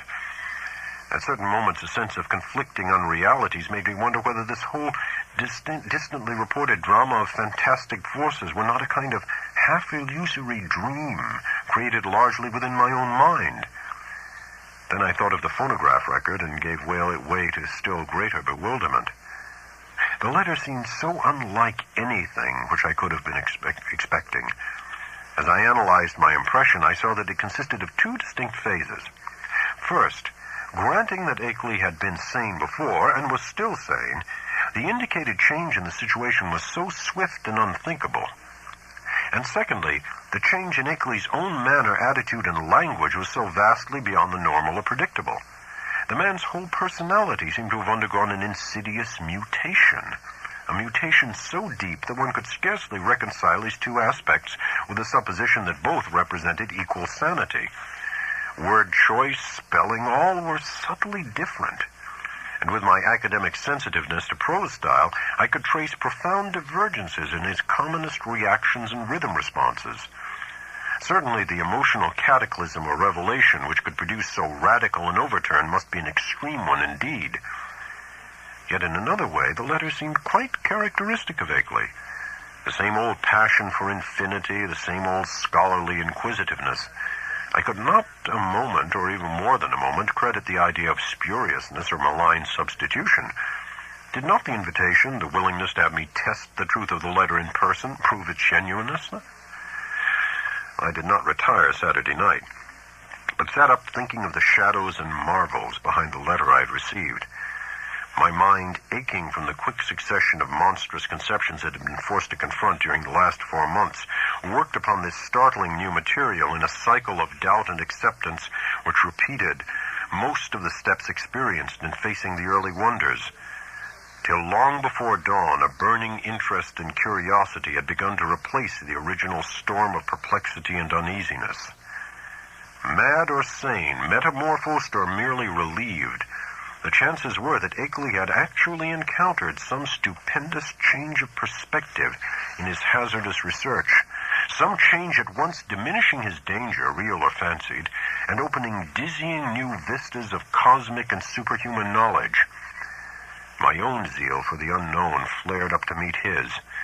I felt myself touched by the contagion of the morbid barrier breaking. To shake off the maddening and wearying limitations of time and space and natural law, to be linked with the vast outside, to come close to the nighted and abysmal secrets of the infinite and the ultimate, surely such a thing was worth the risk of one's life, soul, and sanity. And Akeley had said there was no longer any peril. He had invited me to visit him instead of warning me away as before. I tingled at the thought of what he might not have to tell me. There was an almost paralyzing fascination in the thought of sitting in that lonely and lately beleaguered farmhouse with a man who had talked with actual emissaries from outer space, sitting there with a terrible record and pile of letters in which Akeley had summarized his earlier conclusions. So late Saturday morning, I telegraphed.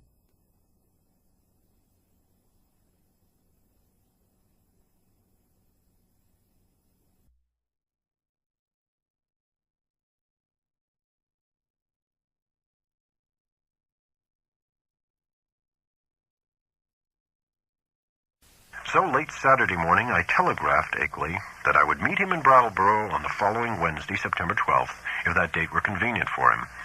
In one respect did I depart from his suggestions, and that concerned the choice of a train.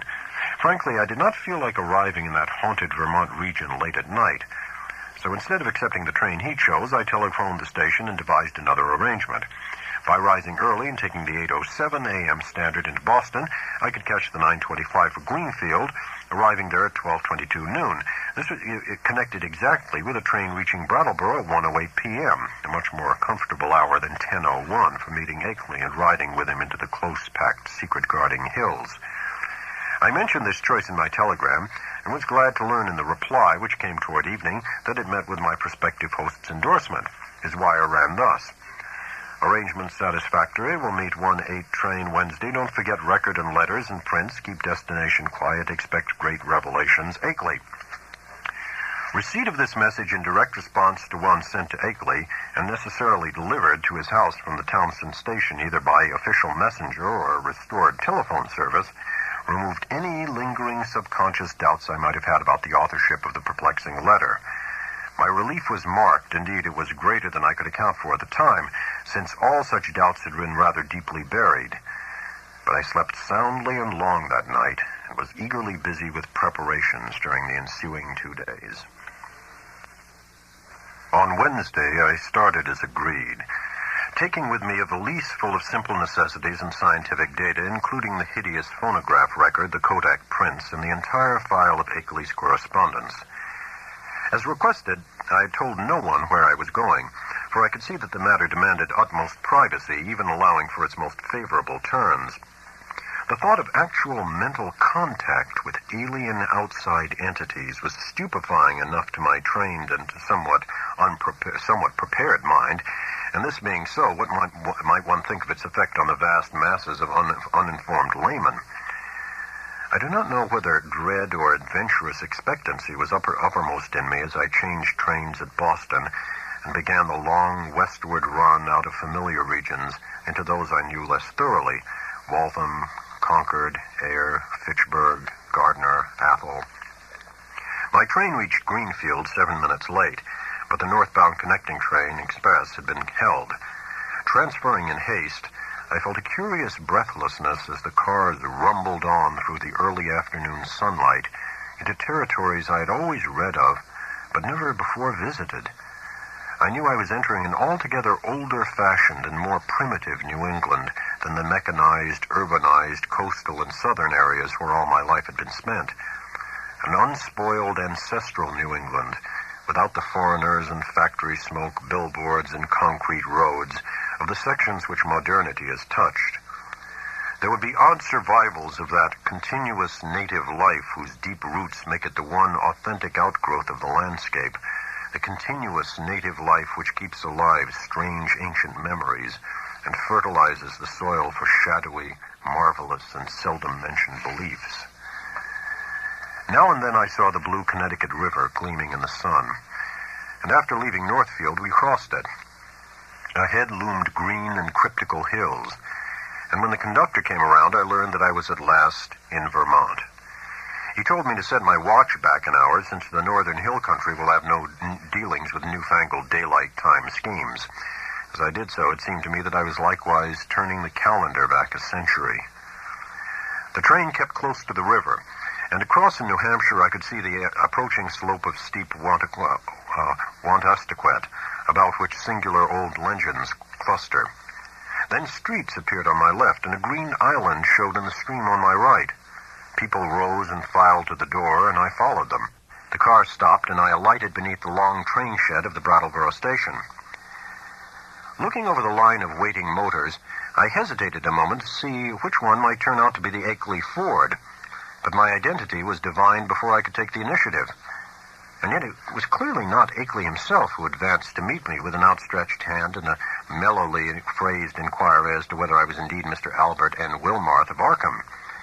This man bore no resemblance to the bearded, grizzled Akeley of the snapshot, but was a younger and more urbane person, fashionably dressed and wearing only a small, dark mustache. His cultivated voice held an odd and almost disturbing hint of vague familiarity, though I could not definitely place it in my memory. As I surveyed him, I heard him explaining that he was a friend of my prospective host who had come down from Townsend in his stead. Akeley, he declared, had suffered a sudden attack of some asthmatic trouble and did not feel equal to making a trip in the outdoor air. It was not serious, however, and there would be no change in plans regarding my visit. I could not make out just how much this Mr. Noyes, as he announced himself, knew of Akeley's researches and discoveries, though it seemed to me that his casual manner stamped him as a comparative outsider. Remembering what a hermit Akeley had been, I was a trifle surprised at the ready availability of such a friend, but did not let my puzzlement deter me from entering into the motor into which he gestured me. It was not the small, ancient car I had expected from Akeley's descriptions, but a large and immaculate specimen of recent pattern, apparently Noyes' own, and bearing a Massachusetts license plate with the amusing sacred codfish device of that year. My guide, I concluded, must be a summer transient in the Townsend region. Noyes climbed into the car beside me and started it at once. I was glad that he did not overflow with conversation, for some peculiar atmospheric tensity made me feel disinclined to talk. The town seemed very attractive in the afternoon sunlight as we swept up an incline and turned to the right onto the main street. It drowsed like the older New England cities which one remembers from boyhood, and something in the collocation of roofs and steeples and chimneys and brick walls formed contours touching deep viol strings of ancestral emotion.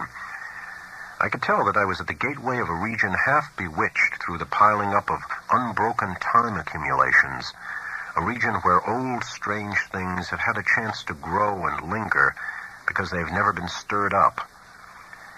As we passed out of Brattleboro, my sense of constraint and foreboding increased. For a vague quality in the hill-crowded countryside, which, with its towering, threatening, close-pressing green and granite slopes, hinted at obscure secrets and immemorial survivals which might or might not be hostile to mankind. For a time, our course followed a broad, shallow river, which flowed down from unknown hills in the north, and I shivered when my companion told me it was the West River. It was in this stream, I recalled from newspaper items, that one of the morbid, crab-like beings had been seen floating after the floods. Gradually, the country around us grew wilder and more deserted. Archaic covered bridges lingered fearsomely out of the past in pockets of the hills, and the half-abandoned railway track paralleling the river seemed to exhale a nebulously visible air of desolation. There were awesome sweeps of vivid valley where great cliffs rose, New England's virgin granite showing gray and austere through the verdure that scaled the crests. There were gorges where untamed streams leapt down, bearing down toward the river the unimagined secrets of thousand pathless peaks.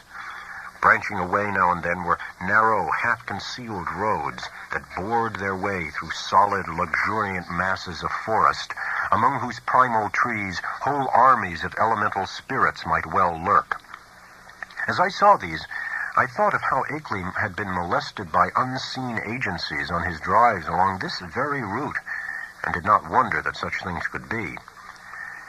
The quaint, sightly village of Newfane, reached in less than an hour, was our last link with that world which man can definitely call his own by virtue of conquest and complete occupancy.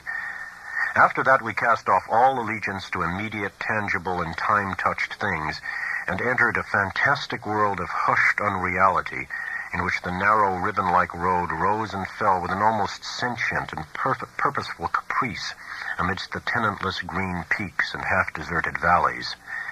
Except for the sound of the motor and the faint stir of the few lonely farms we passed at infrequent intervals, the only thing that reached my ears was the gurgling, insidious trickle of strange waters from numberless hidden fountains in the shadowy woods.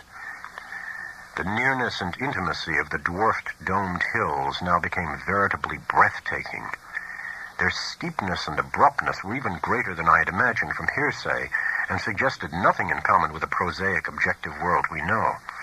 The dense, unvisited woods on those inaccessible slopes seemed to harbor alien and incredible things, and I felt that the very outline of the hills themselves held some strange and eon-forgotten meaning, as if they were vast hieroglyphs left by a rumored Titan race whose glories live only in rare, deep dreams. All the legends of the past, and all the stupefying imputations of Henry Akeley's letters and exhibits, welled up in my memory to heighten the atmosphere of tension and growing menace. The purpose of my visit, and the frightful abnormalities it postulated, struck at me all at once with a chill sensation that nearly overbalanced my ardor for strange delvings. My guide must have noticed my disturbed attitude, for as the road grew wilder and more irregular, and our motion slower and more jolting, his occasional pleasant comments expanded into a steadier flow of discourse. He spoke of the beauty and weirdness of the country, and revealed some acquaintance with the folklore studies of my prospective host. From his polite questions, it was obvious that he knew I had come for a scientific purpose, and that I was bringing data of some importance, but he gave no sign of appreciating the depth and awfulness of the knowledge which Akeley had finally reached. His manner was so cheerful, normal, and urbane that his remarks ought to have calmed and reassured me. But oddly enough, I felt only the more disturbed as we bumped and veered onward into the unknown wilderness of hills and woods. At times it seemed as if he were pumping me to see what I knew of the monstrous secrets of the place, and with every fresh utterance that vague, teasing, baffling familiarity in his voice increased. It was not an ordinary or healthy familiarity, despite the thoroughly wholesome and cultivated nature of the voice. I somehow linked it with forgotten nightmares, and felt that I might go mad if I recognized it. If any good excuse had existed, I think I would have turned back from my visit. As it was, I could not well do so, and it occurred to me that a cool scientific conversation with Akeley himself after my arrival would help greatly to pull me together. Besides, there was a strangely calming element of cosmic beauty in the hypnotic landscape through which we climbed and plunged fantastically. Time had lost itself in the labyrinths behind, and around us stretched only the flowering waves of faerie and the recaptured loveliness of vanished centuries, the hoary groves, the untainted pastures edged with gay autumnal blossoms, and at vast intervals the small brown farmsteads nestling amid huge trees beneath vertical precipices of fragrant briar and meadow grass. Even the sunlight assumed a supernal glamour, as if some special atmosphere or exhalation mantled the whole region. I had seen nothing like it before, save in the magic vistas which sometimes formed the backgrounds of Italian primitives. Sodoma and Leonardo conceived such expanses, but only in the distance, and through the vaultings of Renaissance arcades. We were now burrowing bodily through the midst of the picture, I seemed to find in its necromancy a thing I had innately known or inherited, and for which I had always been vaguely searching. Suddenly, after rounding an obtuse angle at the top of a sharp ascent, the car came to a standstill.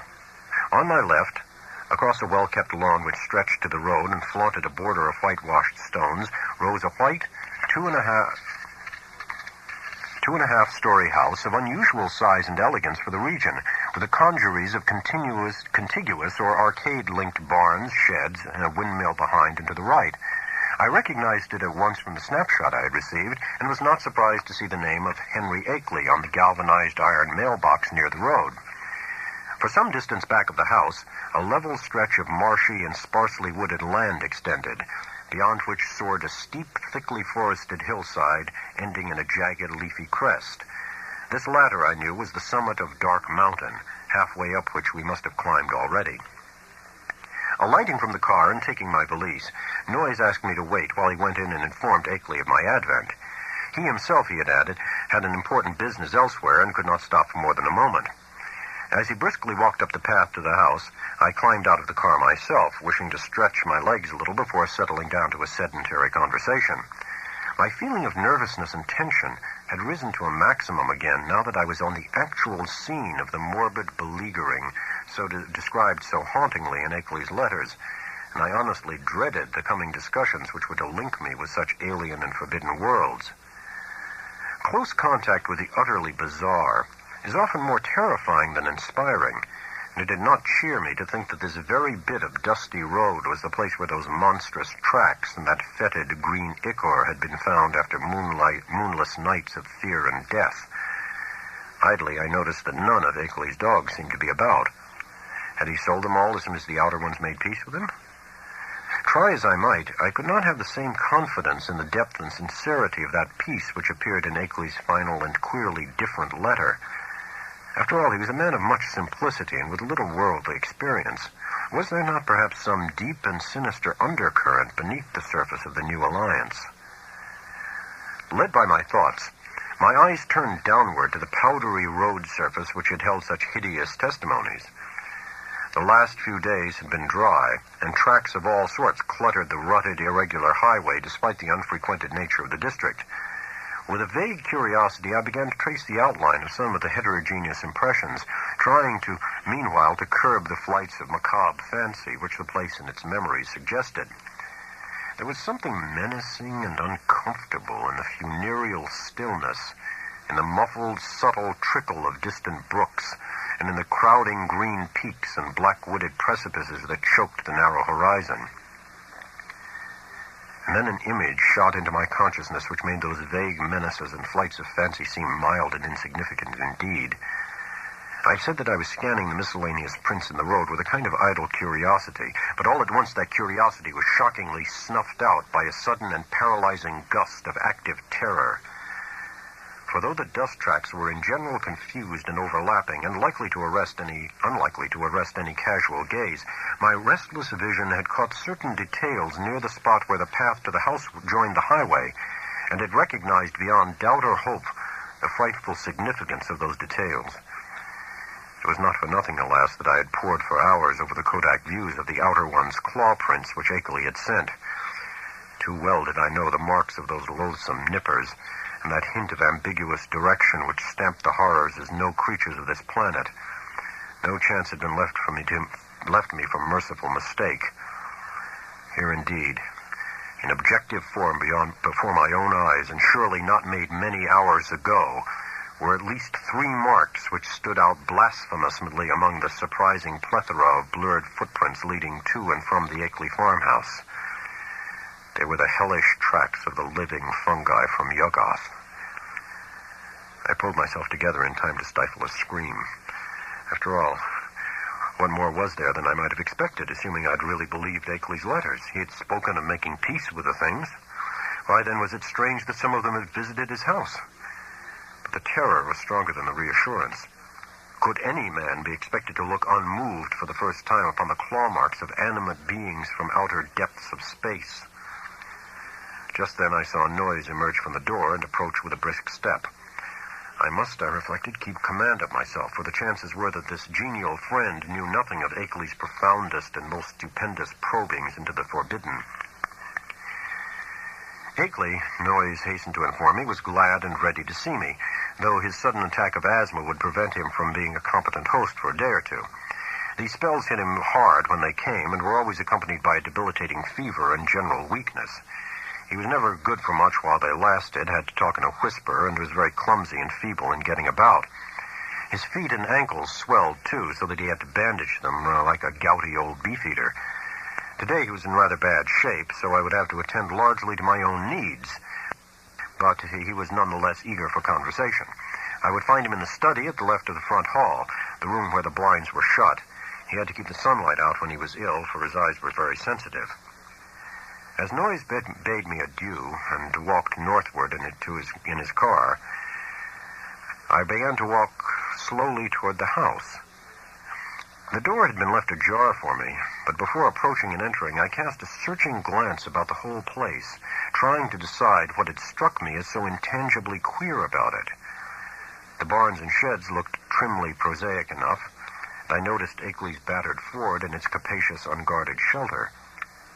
Then the secret of the queerness reached me. It was the total silence. Ordinarily, a farm is at least moderately murmurous from its various kinds of livestock, but here all signs of life were missing. What of the hens and the hogs? The cows, of which Akeley said he possessed several, might conceivably be out to pasture, and the dogs might possibly have been sold, but the absence of any trace of cackling or grunting was truly singular. I did not pause long on the path, but resolutely entered the open house door and closed it behind me. It had cost me a distinct psychological effort to do so, and now that I was shut inside, I had a momentary longing for precipitate retreat.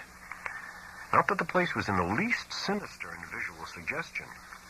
On the contrary, I thought the graceful late colonial hallway very tasteful and wholesome, and admired the evident breeding of the man who had furnished it. What made me wish to flee was something very attenuated and indefinable. Perhaps it was a certain odd odor which I thought I noticed, though I well knew how common musty odors are even in the best of ancient farmhouses. Refusing to let these cloudy qualms overmaster me, I recalled Noyes' instructions and pushed open the 6-paneled, brass-latched white door on my left. The room beyond was darkened, as I had known before, and as I entered it, I noticed that the queer odor was stronger here. There likewise appeared to be some faint, half-imaginary rhythm or vibration in the air. For a moment, the closed blinds allowed me to see very little, but then a kind of apologetic hacking or whispering sound drew my attention to a great easy chair in the farther, darker corner of the room. Within its shadowy depths, I saw the white blur of a man's face and hands, and in a moment I had crossed to greet the figure who had tried to speak. Dim though the light was, I perceived that this was indeed my host. I had studied the Kodak picture repeatedly, and there could be no mistake about this firm, weather-beaten face with the cropped, grizzled beard. But as I looked again, my recognition was mixed with sadness and anxiety, for certainly his face was that of a very sick man. I felt that there must be something more than asthma behind that strained, rigid, immobile expression and unwinking, glassy stare, and realized how terribly the strain of his frightful experiences must have told on him. Was it not enough to break any human being, even a younger man than this intrepid delver, into the forbidden? The strange and sudden relief, I feared, had come too late to save him from something like a general breakdown. There was a touch of the pitiful in the limp, lifeless way his lean hands rested in his lap. He had on a loose dressing gown, and was swathed around the head and high around the neck with a vivid yellow scarf or hood. And then I saw that he was trying to talk in the same hacking whisper with which he had greeted me. It was a hard whisper to catch at first, since the gray mustache concealed all movements of the lips, and something in its timbre disturbed me greatly. But by concentrating my attention, I could soon make out its purport surprisingly well. The accent was by no means a rustic one, and the language was even more polished than correspondence had led me to expect. Mr. Wilmarth, I presume. You must pardon my not rising. I'm quite ill, as Mr. Noyes must have told you, but I could not resist having you come just the same. You know what I wrote in my last letter. There's so much to tell you tomorrow when I shall feel better. I can't say how glad I am to see you in person after our many letters. You have the file with you, of course, and the Kodak prints and the records. Noyes put your valise in the hall. I suppose you saw it. For tonight, I fear you'll have to wait on yourself to a great extent. Your room is upstairs, the one over this, and you'll see the bathroom door open at the head of the staircase. There's a meal spread for you in the dining room, right through this door at your right, which you can take whenever you feel like it. I'll be a better host tomorrow, but just now weakness leaves me helpless. Make yourself at home. You might take out the letters and pictures and records and put them on the table here before you go upstairs with your bag. It is here that we shall discuss them. You can see my phonograph on my corner stand. No, thanks. There's nothing you can do for me. I know these spells of old. Just come back for a little quiet visiting before night, and then go to bed when you please. I'll rest right here, perhaps sleep here all night, as I often do. In the morning, I'll be far better able to go into the things we must go into. You realize, of course, the utterly stupendous nature of the matter before us. To us, as to only a few men on this earth, there will be opened up gulfs of time and space and knowledge beyond anything within the conception of human science or philosophy. Do you know that Einstein is wrong, and that certain objects and forces can move with a velocity greater than that of light? With proper aid, I expect to go backward and forward in time and actually see and feel the Earth of remote past and future epochs. You can't imagine the degree to which those beings have carried science. There is nothing they can't do with the mind and body of living organisms. I expect to visit other planets and even other stars and galaxies.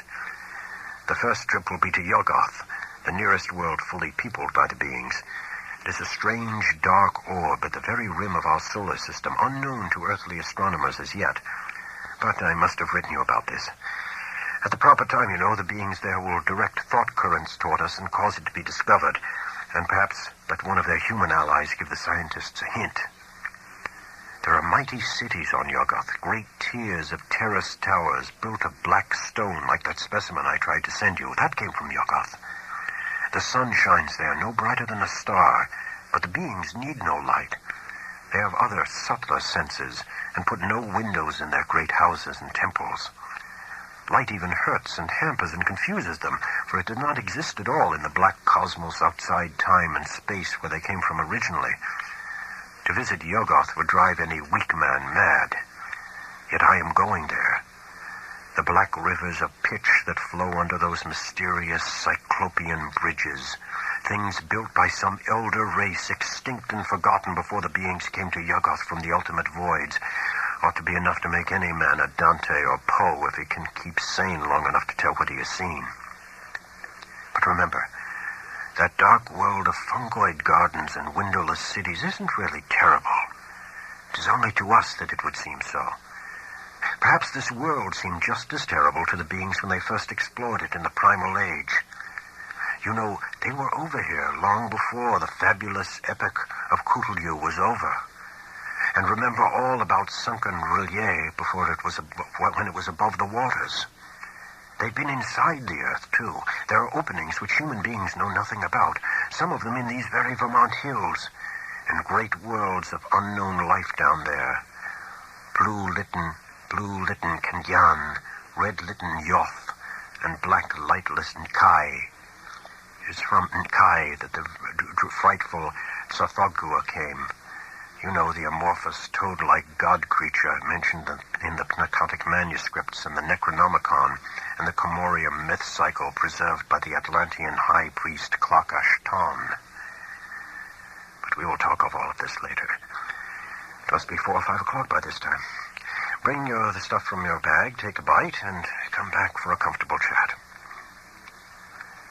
Very slowly I turned and began to obey my host, fetching my valise, extracting and depositing the desired articles, and finally ascending to the room designated as mine.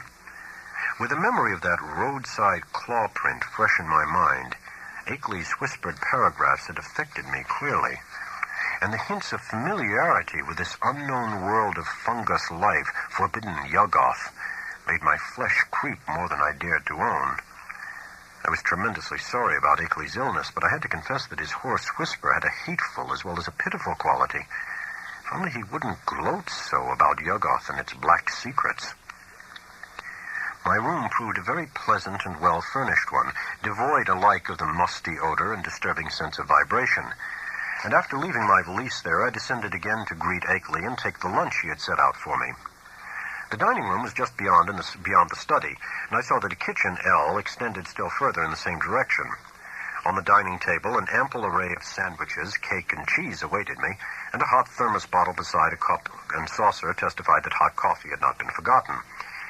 After a well-relished meal, I poured myself a liberal cup of coffee, but found that the culinary standard had suffered a lapse in this one detail.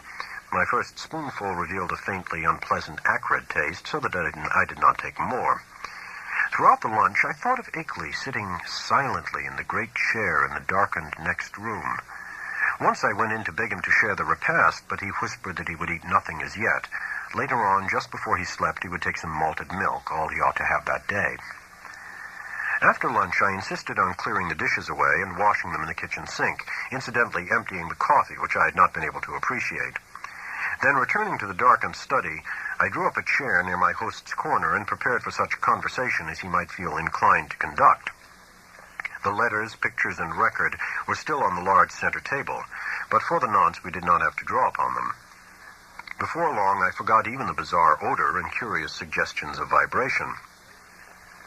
I've said that there were things in some of Akeley's letters, especially the second and most voluminous one, which I would not dare to quote or even form into words on paper.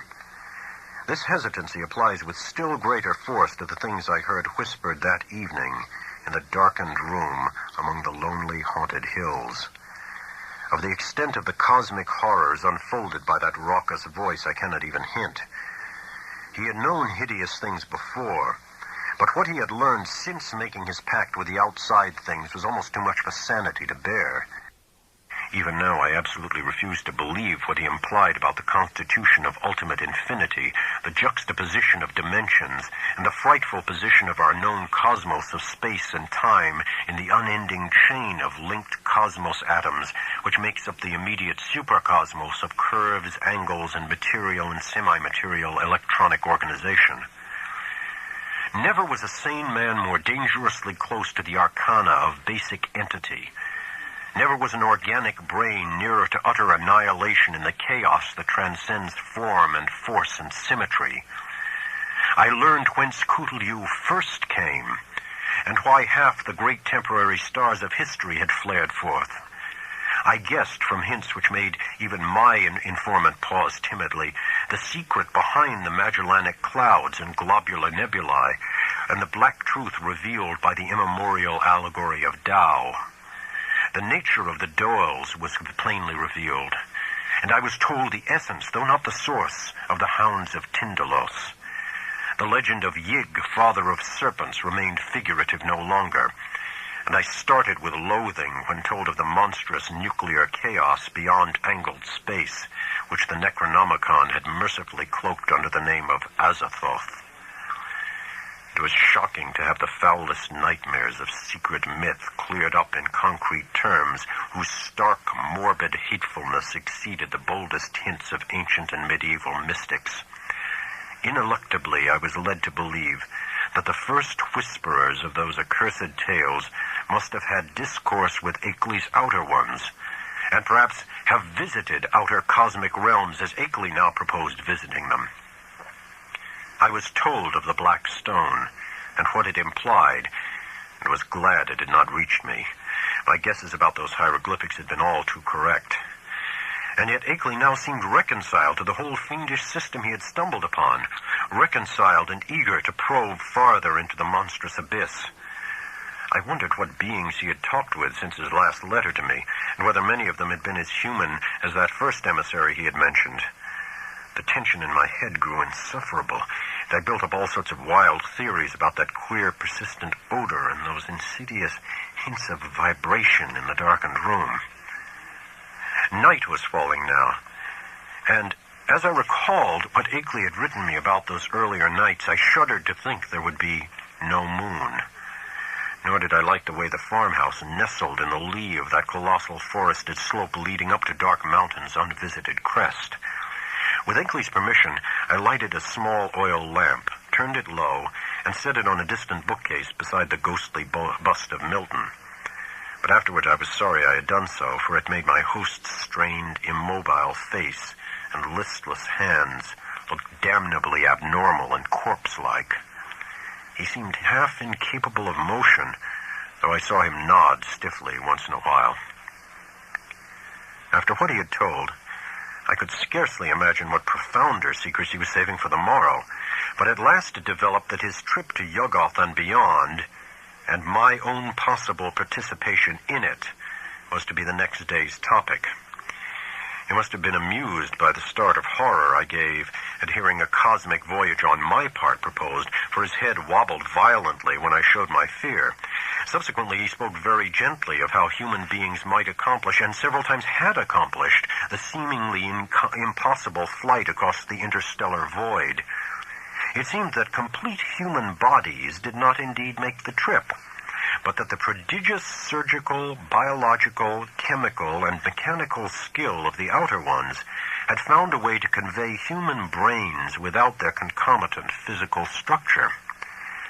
There was a harmless way to extract a brain, and a way to keep the organic residue alive during its absence. The bare, compact cerebral matter was then immersed in an occasionally replenished fluid within an ether-tight cylinder of a metal mined in Yuggoth, certain electrodes reaching through and connecting at will with elaborate instruments capable of duplicating the three vital faculties of sight, hearing, and speech. For the winged fungus beings to carry the brain cylinders intact through space was an easy matter. Then, on every planet covered by their civilization, they would find plenty of adjustable faculty instruments capable of being connected with the encased brains, so that after a little fitting, these traveling intelligences could be given a full sensory and articulate life, albeit a bodiless and mechanical one, at each stage of their journeying through and beyond the space-time continuum. It was as simple as carrying a phonograph record about and playing it wherever a phonograph of corresponding make exists. Of his success, there could be no question. Akeley was not afraid. Had it not been brilliantly accomplished again and again? For the first time, one of the inert, wasted hands raised itself and pointed stiffly to a high shelf on the farther side of the room. There, in a neat row, stood more than a dozen cylinders of a metal I had never seen before, cylinders about a foot high and somewhat less in diameter, with three convex sockets set in an isosceles triangle over the front convex surface of each. One of them was linked at two of the sockets to a pair of singular-looking machines that stood in the background. Of their purpose I did not need to be told, and I shivered as with ague. Then I saw the hand point to a much nearer corner where some intricate instruments with attached cords and plugs, several of them much like two devices on the shelf behind the cylinders, were huddled together. "There are 4 kinds of instruments here, Wilmarth," whispered the voice. 4 kinds, 3 faculties each, makes 12 pieces in all. You see, there are 4 different sorts of beings represented in those cylinders up there. 3 humans, 6 fungoid beings who can't navigate space corporeally, 2 beings from Neptune, God, if you could see the body this type has on its own planet, and the rest entities from the central caverns of an especially interesting dark star beyond the galaxy. In the principal outpost inside Round Hill, you'll now and then find more cylinders and machines. Cylinders of extra cosmic brains with different senses from any we know, allies and explorers from the uttermost outside, and special machines for giving them impressions and expression in the several ways suited at once to them and to the comprehensions of different types of listeners. Round Hill, like most of the being's main outposts through the various universes, is a very cosmopolitan place. Of course, only the more common types have been lent me for the experiment. Here, take the 3 machines I point to and set them up on the table. That tall one with the 2 glass lenses in front, and then the box with the vacuum tubes and the sounding board, and now the one with the metal disc on top. Now for the cylinder with the label B67 pasted on it. Just stand in the Windsor chair to reach the shelf. Heavy? Never mind. Be sure of the number, B67. Don't bother that fresh, shiny cylinder joined to the two testing instruments, the one with my name on it. Set B67 on the table where you put the machines, and see the dial switch on all three machines is jammed over to the extreme left. Now, connect the cord of the lens machine with the upper socket on the cylinder. There. Join the tube machine to the lower left-hand socket and the disc apparatus to the outer socket. Now move all the dial switches on the machines over to the extreme right. First the lens one, then the disc one, then the tube one. That's right. I might as well tell you, this is a human being, just like any of us. I'll give you a taste of some of the others tomorrow. To this day, I do not know why I obeyed those whispers so slavishly, or whether I thought Akeley was mad or sane. After what had gone before, I ought to have been prepared for anything, but this mechanical mummery seemed so like the typical vagaries of crazed inventors and scientists that it struck a chord of doubt which even the preceding discourse had not excited. What the whisperer implied was beyond all human belief. Yet were not the other things still farther beyond and less preposterous only because their remoteness from tangible concrete proof? As my mind reeled amidst this chaos, I became conscious of a mixed grating and whirring from all three of the machines lately linked to the cylinder, a grating and whirring which soon subsided into a virtual noiselessness. What was about to happen? Was I to hear a voice? And if so, what proof would I have that it was not some cleverly concocted radio device talked into by a concealed but closely watched speaker?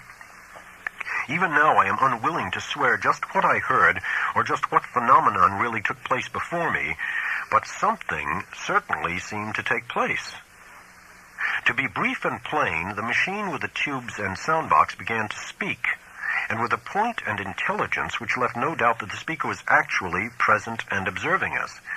The voice was loud, metallic, lifeless, and plainly mechanical in every detail of its production. It was incapable of inflection or expressiveness, but scraped and rattled on with a deadly precision and deliberation. "Mr. Wilmarth," it said, "I hope I do not startle you. I'm a human being like yourself, though my body is now resting safely under a proper vitalizing treatment inside Round Hill, about 1.5 miles east of here. I myself am here with you. My brain is in that cylinder, and I see, hear, and speak through these electronic vibrators. In a week I'm going across the void as I have been many times before, and I expect the pleasure of Mr. Akeley's company. I wish I might have yours as well, for I know you by sight and reputation, and have kept close track of your correspondence with our friend. I am, of course, one of the men who have become allied with the outside beings visiting our planet. I first met them in the Himalayas, and have helped them in various ways. In return, they have given me experiences such as few men have ever had. Do you realize what it means when I say I have been on 37 different celestial bodies, planets, dark stars, and less definable objects, including 8 outside our galaxy and 2 outside the curved cosmos of space and time? All this has not harmed me in the least. My brain has been removed from my body by fissions so adroit that it would be crude to call the operation surgery. The visiting beings have methods which make these extractions easy and almost normal, and one's body never ages when the brain is out of it. The brain, I might add, is virtually immortal with its mechanical faculties and a limited nourishment supplied by occasional changes of the preserving fluid. Altogether, I hope most heartily that you will decide to come with Mr. Akeley and me. The visitors are eager to know men of intelligence and knowledge like yourself, and to show them the great abysses that most of us have had to dream about in fanciful ignorance. It may seem strange at first to meet them, but I know you will be above minding that. I think Mr. Noyes will go along too, the man who doubtless brought you up here in his car. He has been one of us for years. I suppose you recognized his voice as one of those on the record Mr. Akeley sent you." At my violent start, the speaker paused a moment before concluding. "So, Mr. Wilmarth, I will leave the matter to you, merely adding that a man with your love of strangeness and folklore ought never to miss such a chance as this. There is nothing to fear. All transitions are painless, and there is much to enjoy in a wholly mechanized state of sensation. When the electrodes are disconnected, one merely drops off into a sleep of especially vivid and fantastic dreams. And now, if you don't mind, we might adjourn our session till tomorrow. Good night. Just turn all the switches back to the left. Never mind the exact order, though you might let the lens machine be last. Good night, Mr. Akeley. Treat our guest well. Ready now with those switches? That was all. I obeyed mechanically and shut off all 3 switches, though dazed with doubt of everything that had occurred. My head was still reeling as I heard Akeley's whispering voice telling me that I might leave all the apparatus on the table just as it was. He did not essay any comments on what had happened, and indeed no comment could have conveyed much to my burdened faculties. I heard him telling me that I could take the lamp to use in my room and deduced that he wished to rest alone in the dark.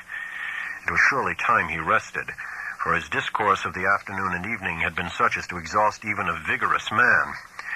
Still dazed, I bade my host good night and went upstairs with a lamp, though I had an excellent pocket flashlight with me. I was glad to be out of that downstairs study with a queer odor and vague sensations of vibration, yet could not, of course, escape a hideous sense of dread and peril and cosmic abnormality as I thought of the place I was in and the forces I was meeting. The wild, lonely region, the black, mysteriously forested slope towering so close behind the house, the footprint in the road, the sick, motionless whisperer in the dark, the hellish cylinders and machines, and above all, the invitations to strange surgery and stranger voyagings. These things, all so new and in such sudden succession, rushed in on me with a cumulative force which sapped my will and almost undermined my physical strength. To discover that my guide, Noise, was the human celebrant in that monstrous bygone Sabbath ritual on the phonograph record was a particular shock, though I had previously sensed a dim, repellent familiarity in his voice. Another shock came from my own attitude toward my host whenever I paused to analyze it, for much as I had instinctively liked Akeley as revealed in his correspondence, I now found that he filled me with a distinct repulsion. His illness ought to have excited my pity, but instead it gave me a kind of shudder. He was so rigid and inert and corpse-like, and that incessant whispering was so hateful and unhuman. It occurred to me that this whispering was different from anything else of the kind I had ever heard, and that despite the curious motionlessness of the speaker's mustache-screened lips, it had the latent strength and carrying power remarkable for the wheezings of an asthmatic. I had been able to understand the speaker when wholly across the room, and once or twice it seemed to me that the faint but penetrant sounds represented not so much weakness as deliberate repression, for what reason I could not guess. From the first I felt a disturbing quality in their timbre. Now when I tried to weigh the matter, I thought I could trace this impression to a kind of conscious, subconscious familiarity, like that which had made Noise's voice so hazily ominous. But when or where I had encountered the thing it hinted at was more than I could tell. One thing was certain. I would not spend another night here. My scientific zeal had vanished amidst fear and loathing, and I felt nothing now but a wish to escape from this net of morbidity and unnatural revelation. I knew enough now.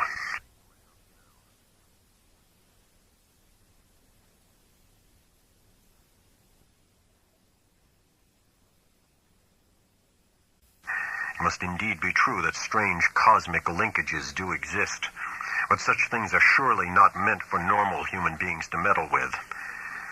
Blasphemous influences seemed to surround me and press chokingly on my senses. Sleep, I decided, would be out of the question, so I merely extinguished the lamp and threw myself on the bed fully dressed. No doubt it was absurd, but I kept ready for some unknown emergency, gripping in my right hand the revolver I had brought along and holding in the pocket flashlight in my left. Not a sound came from below, and I could imagine how my host was sitting there with cadaverous stiffness in the dark. Somewhere I heard a clock ticking. I was vaguely grateful for the normality of the sound. It reminded me, though, of another thing about the region which disturbed me, the total absence of animal life. There were certainly no farm beasts about, and now I realized that even the accustomed night noises of wild living things were absent. Except for the sinister trickle of distant unseen waters, that stillness was anomalous, interplanetary, and I wondered what star-spawned, intangible blight could be hanging over the region. I recalled from old legend that dogs and other beasts had always hated the outer ones, and thought of what those tracks on the road might mean. Do not ask me how long my unexpected lapse into slumber lasted, or how much of what ensued was sheer dream. If I tell you that I awaked at a certain time and heard and saw certain things, you will merely answer that I did not wake then, that everything was a dream until the moment when I rushed out of the house, stumbled into the shed where I'd seen the old Ford, and seized that ancient vehicle for a mad, aimless race over the haunted hills, which at last landed me after hours of jolting and winding through forest-threatened labyrinths in a village which turned out to be Townsend. You will also, of course, discount everything else in my report and declare that the pictures, record sounds, cylinder and machine sounds, and kindred evidences were bits of pure deception practiced on me by the missing Henry Akeley. You might even hint that he conspired with other eccentrics to carry out a silly and elaborate hoax, that he had the express shipment removed keen, and that he had Noyes make that terrifying wax record. It is odd, though, that Noyes has not ever been identified, and that he was unknown at any of the villages near Akeley's place, though he must have frequently been in the region. I wish I had stopped to memorize the license number of his car, or perhaps it is better, after all, that I did not. For I, despite all you can say, and despite all that I sometimes try to say to myself, know that loathsome outside influences must be lurking there in the half-known, unknown hills, and that those influences have spies and emissaries in the world of men. To keep as far as possible from such influences and such emissaries is all that I ask of life in the future. When my frantic story sent a sheriff's posse out to the farmhouse, Akeley was gone without a trace. His loose dressing gown, yellow scarf, and foot bandages lay on the study floor near his corner easy-chair, and it could not be decided whether any of his other apparel had vanished with him. The dogs and livestock were indeed missing, and there were some curious bullet holes both in the house's exterior and on some of the walls within, but beyond this nothing unusual could be detected. No cylinders or machines, none of the evidences I had brought in my valise, no queer odor or vibration sense, no footprints in the road, and none of the problematical things I had glimpsed at the very last.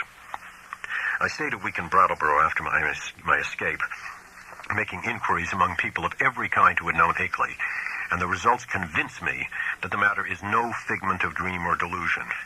Akeley's queer purchases of dogs and ammunitions and chemicals and the cutting of his telephone wires are matters of record, while all who knew him, including his son in California, concede that his occasional remarks on strange studies had a curious consistency. Solid citizens believe he was mad, and unhesitatingly pronounce all reported evidences mere hoaxes devised with insane cunning, and perhaps abetted by eccentric associates. But the lowlier country folk sustain his statements in every detail. He had showed some of these rustics his photographs in black stone, and had played the hideous record for them, and they all said the footprints and buzzing voice were like those described in ancestral legends. They said, too, that suspicious sights and sounds had been noticed increasingly around Akeley's house after he had found the black stone, and that the place was now avoided by everybody except the mailman and other casual, tough-minded people. Dark Mountain and Round Hill were both notoriously haunted spots, and I could find no one who had ever closely explored either.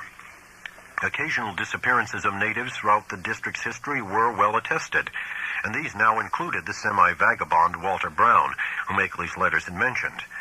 I even came upon one farmer who thought he had personally glimpsed one of the queer bodies at flood time in the swollen West River, but his tale was too confused to be really valuable. When I left Brattleboro, I resolved never to go back to Vermont, and I feel quite certain that I shall keep my resolution. Those wild hills are surely the outpost of a frightful cosmic race, as I doubt all the less since reading that a new 9th planet has been glimpsed beyond Neptune, just as those influences had said it would be glimpsed. Astronomers, with a hideous appropriateness they little suspect, have named this thing Pluto. I feel beyond question that it is nothing less than knighted Yuggoth, and I shiver when I try to figure out the real reason why its monstrous denizens wish it to be known in this way at this especial time. I vainly try to assure myself that these demonic creatures are not gradually leading up to some new policy hurtful to the earth and its normal inhabitants.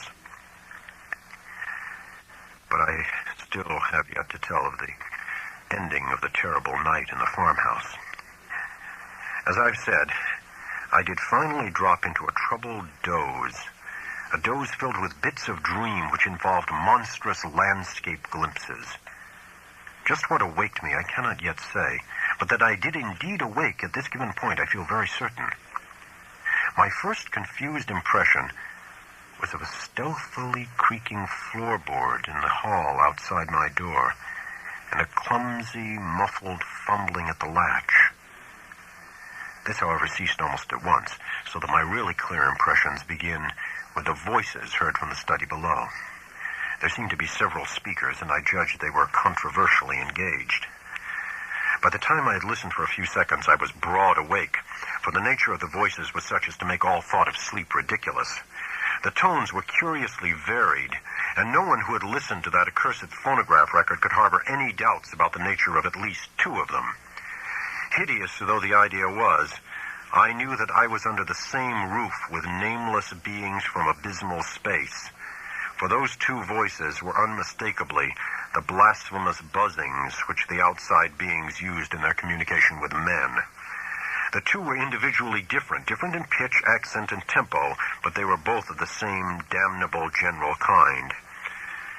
A third voice was indubitably that of a mechanical utterance machine connected with one of the detached brains in the cylinders.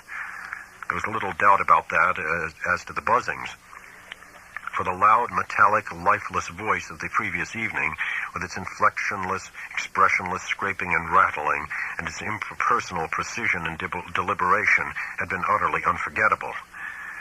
For a time I did not pause to question whether the intelligence behind the scraping was the identical one which had formerly talked to me. But shortly afterward I reflected that any brain would emit vocal sounds of the same quality if linked to the same mechanical speech producer, the only possible differences being in language, rhythm, speech, and pronunciation.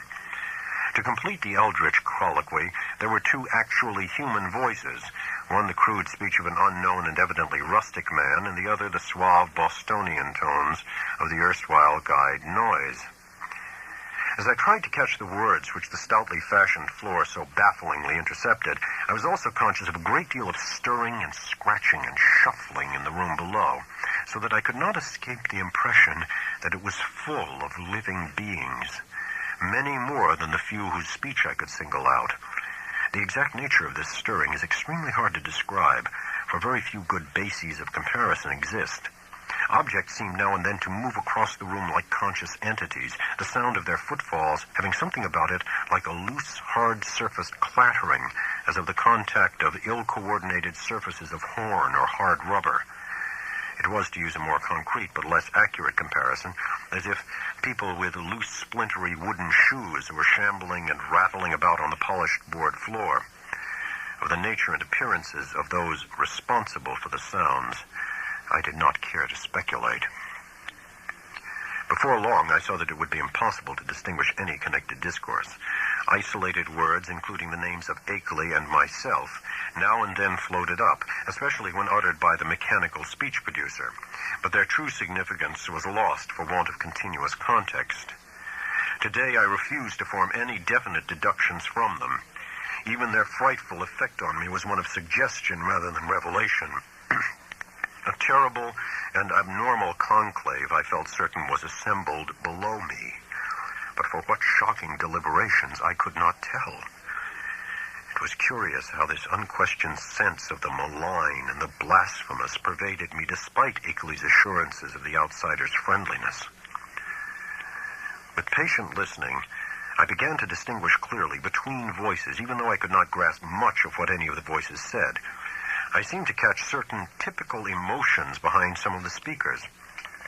One of the buzzing voices, for example, held an unmistakable note of authority, while the mechanical one, notwithstanding its artificial loudness and regularity, seemed to be in a position of subordination and pleading. Noise's tones exuded a kind of conciliatory atmosphere. The others I could make no attempt to interpret. I did not hear the familiar whisper of Akeley, but well knew that such a sound could never penetrate the solid flooring of my room. I will try to set down some of the few disjointed words with other sounds I caught, labeling the speakers of the words as best I know how. It was from the speech machine that I first picked up a few recognizable phrases. The speech machine. Brought it on myself. Sent back the letters and the record. End on it. Taken in. Seeing and hearing. Damn you. Impersonal force after all. Fresh, shiny cylinder. Great God. First buzzing voice. Time we stopped. Small and human. Akeley. Brain. Saying. Second buzzing voice. Nyarlathotep. Wilmot. Records and letters. Cheap imposture. Noise. An unpronounceable word, a name possibly Gothun. Harmless. Peace. Couple of weeks. Theatrical. Told you that. First buzzing voice. No reason. Original plan. Effects. Noise can watch. Round hill. Fresh cylinder. Noises car. Noise. Well, all yours. Down here. Rest place. Several voices at once in indistinguishable speech. Many footsteps, including the peculiar loose stirring or clattering. A curious sort of flapping sound. The sound of an automobile starting and receding. Silence. That is the substance of what my ears brought me as I lay rigid upon that strange upstairs bed in the haunted farmhouse among the demoniac hills. Lay there fully dressed with a revolver clenched in my right hand and a pocket flashlight gripped in my left. I became, as I said, broad awake, but a kind of obscure paralysis nevertheless kept me inert till long after the last echoes of the sounds had died away. I heard the wooden, deliberate ticking of the ancient Connecticut clock somewhere far below, and at last made out the irregular snoring of a sleeper. Akeley must have dozed off after the strange session, and I can well believe that he needed to do so. Just what to think or what to do was more than I could decide. After all, what had I heard beyond things which previous information had led me to expect? Had I not known that the nameless outsiders were now freely admitted to the farmhouse? No doubt Akeley had been surprised by an unexpected visit from them. Yet something in the fragmentary discourse had chilled me immeasurably, raised the most grotesque and horrible doubts, and made me wish fervently that I might wake up and prove everything a dream. I think my subconscious mind must have caught something which my consciousness has not yet recognized. But what of Akeley? Was he not my friend? And would he not have protested if any harm were meant me? The peaceful snoring below seemed to cast ridicule on all my suddenly intensified fears. Was it possible that Akeley had been imposed upon and used as a lure to draw me into the hills with the letters and pictures and phonograph record? Did those beings mean to engulf us both in a common destruction because we had come to know too much? Again, I thought of the abruptness and unnaturalness of that change in the situation which must have occurred between Akeley's penultimate and final letters. Something, my instinct told me, was terribly wrong. All was not as it seemed. That acrid coffee which I refused, had that not been an attempt by some hidden, unknown entity to drug it? I must talk to Akeley at once and restore his sense of proportion. They had hypnotized him with their promises of cosmic revelations, but now he must listen to reason. We must get out of this before it would be too late. If he lacked the willpower to make the break for liberty, I would supply it. Or if I could not persuade him to go, I would at least go myself. Surely he would let me take his Ford and leave it in a garage in Brattleboro. I noticed it in the shed, the door being left unlocked and now open that peril was deemed past, and I believe there was a good chance of its being ready for instant use. That momentary dislike of Akeley which I had felt during and after the evening's conversation was all gone now. He was in a position much like my own, and we must stick together. Knowing his indisposed condition, I hated to wake him at this juncture, but I knew I must. I could not stay in this place till morning as matters stood. At last, I felt able to act, and stretched myself vigorously to retain command of my muscles. Arising with a caution more impulsive than deliberate, I found and donned my hat, took my valise, and started downstairs with the flashlight's aid. In my nervousness, I kept the revolver clutched in my right hand, being able to take care of both valise and flashlight with my left. Why I exerted these precautions I did really not know, since I was even then on my way to awaken the only other occupant of the house. As I half tiptoed down the creaking stairs to the lower hall, I could hear the sleeper more plainly, and noticed that he must be in the room on my left, the living room I had not entered. On my right was the gaping blackness of the study in which I had heard the voices. Pushing open the unlatched door of the living room, I traced a path with the flashlight toward the source of the snoring and finally turned the beams on the sleeper's face. But in the next second, I hastily turned them away and commenced a cat-like retreat to the hall, my caution this time springing from reason as well as from instinct, for the sleeper in the couch was not Akeley at all, but my quondam guide, Noise. Just what the real situation was, I could not guess, but common sense told me that the safest thing was to find out as much as possible without arousing anyone. Regaining the hall, I silently closed and latched the living room door after me, thereby lessening the chances of awakening Noise.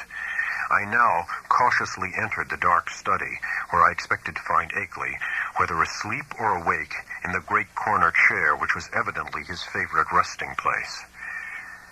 As I advanced, the beams of my flashlight caught the great center table, revealing one of the hellish cylinders with sight and hearing machines attached, and with a speech machine standing close by, ready to be connected at any moment.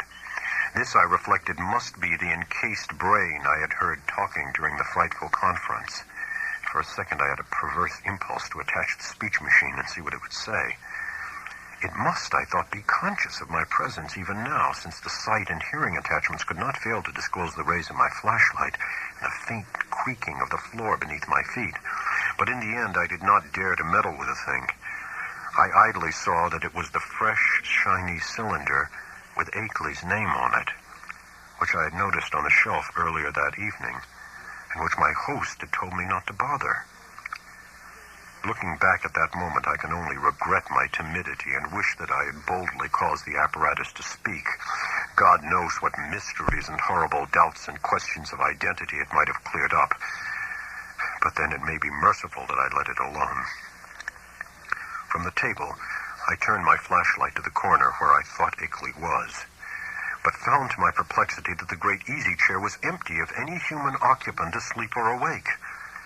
From the seat to the floor there trailed voluminously the familiar old dressing gown, and near it on the floor lay the yellow scarf and the huge foot bandages I had thought so odd.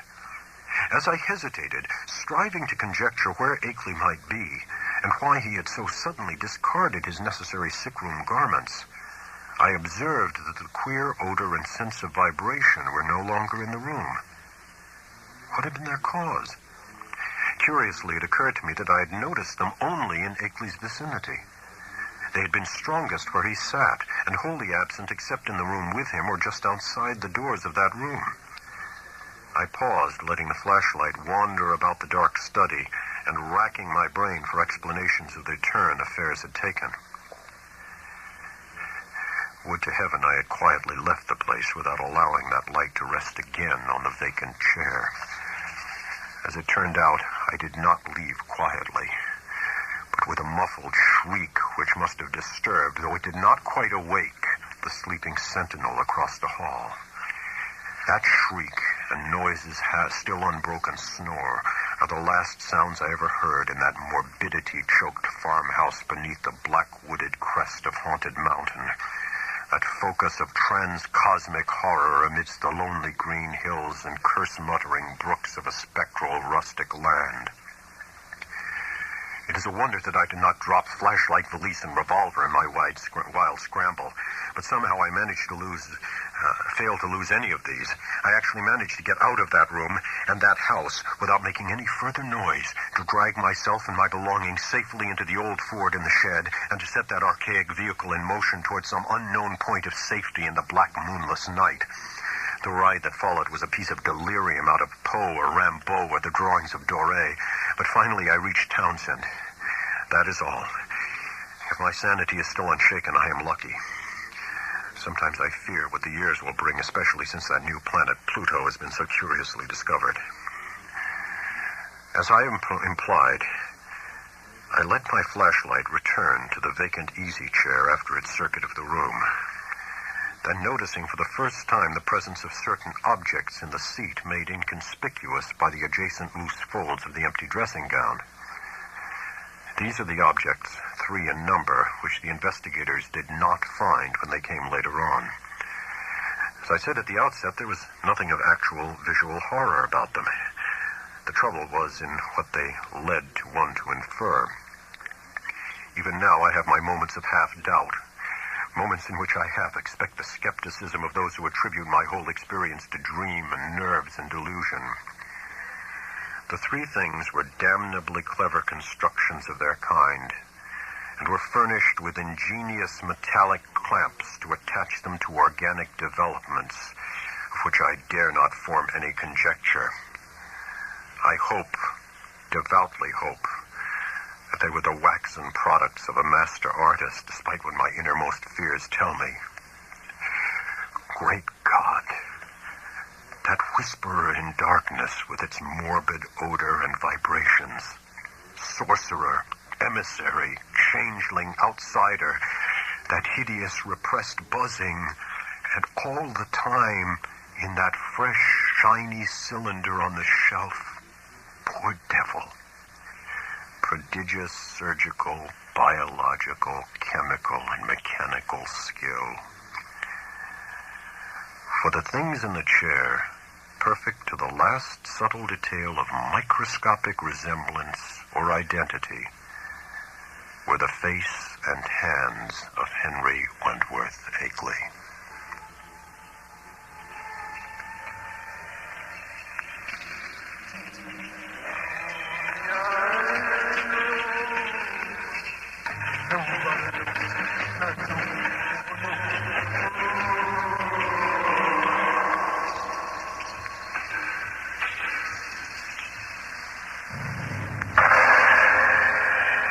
The title of the story was The Whisperer in Darkness. The author, H.P. Lovecraft. This has been The Graveyard Shift, and my name is Dudley Knight.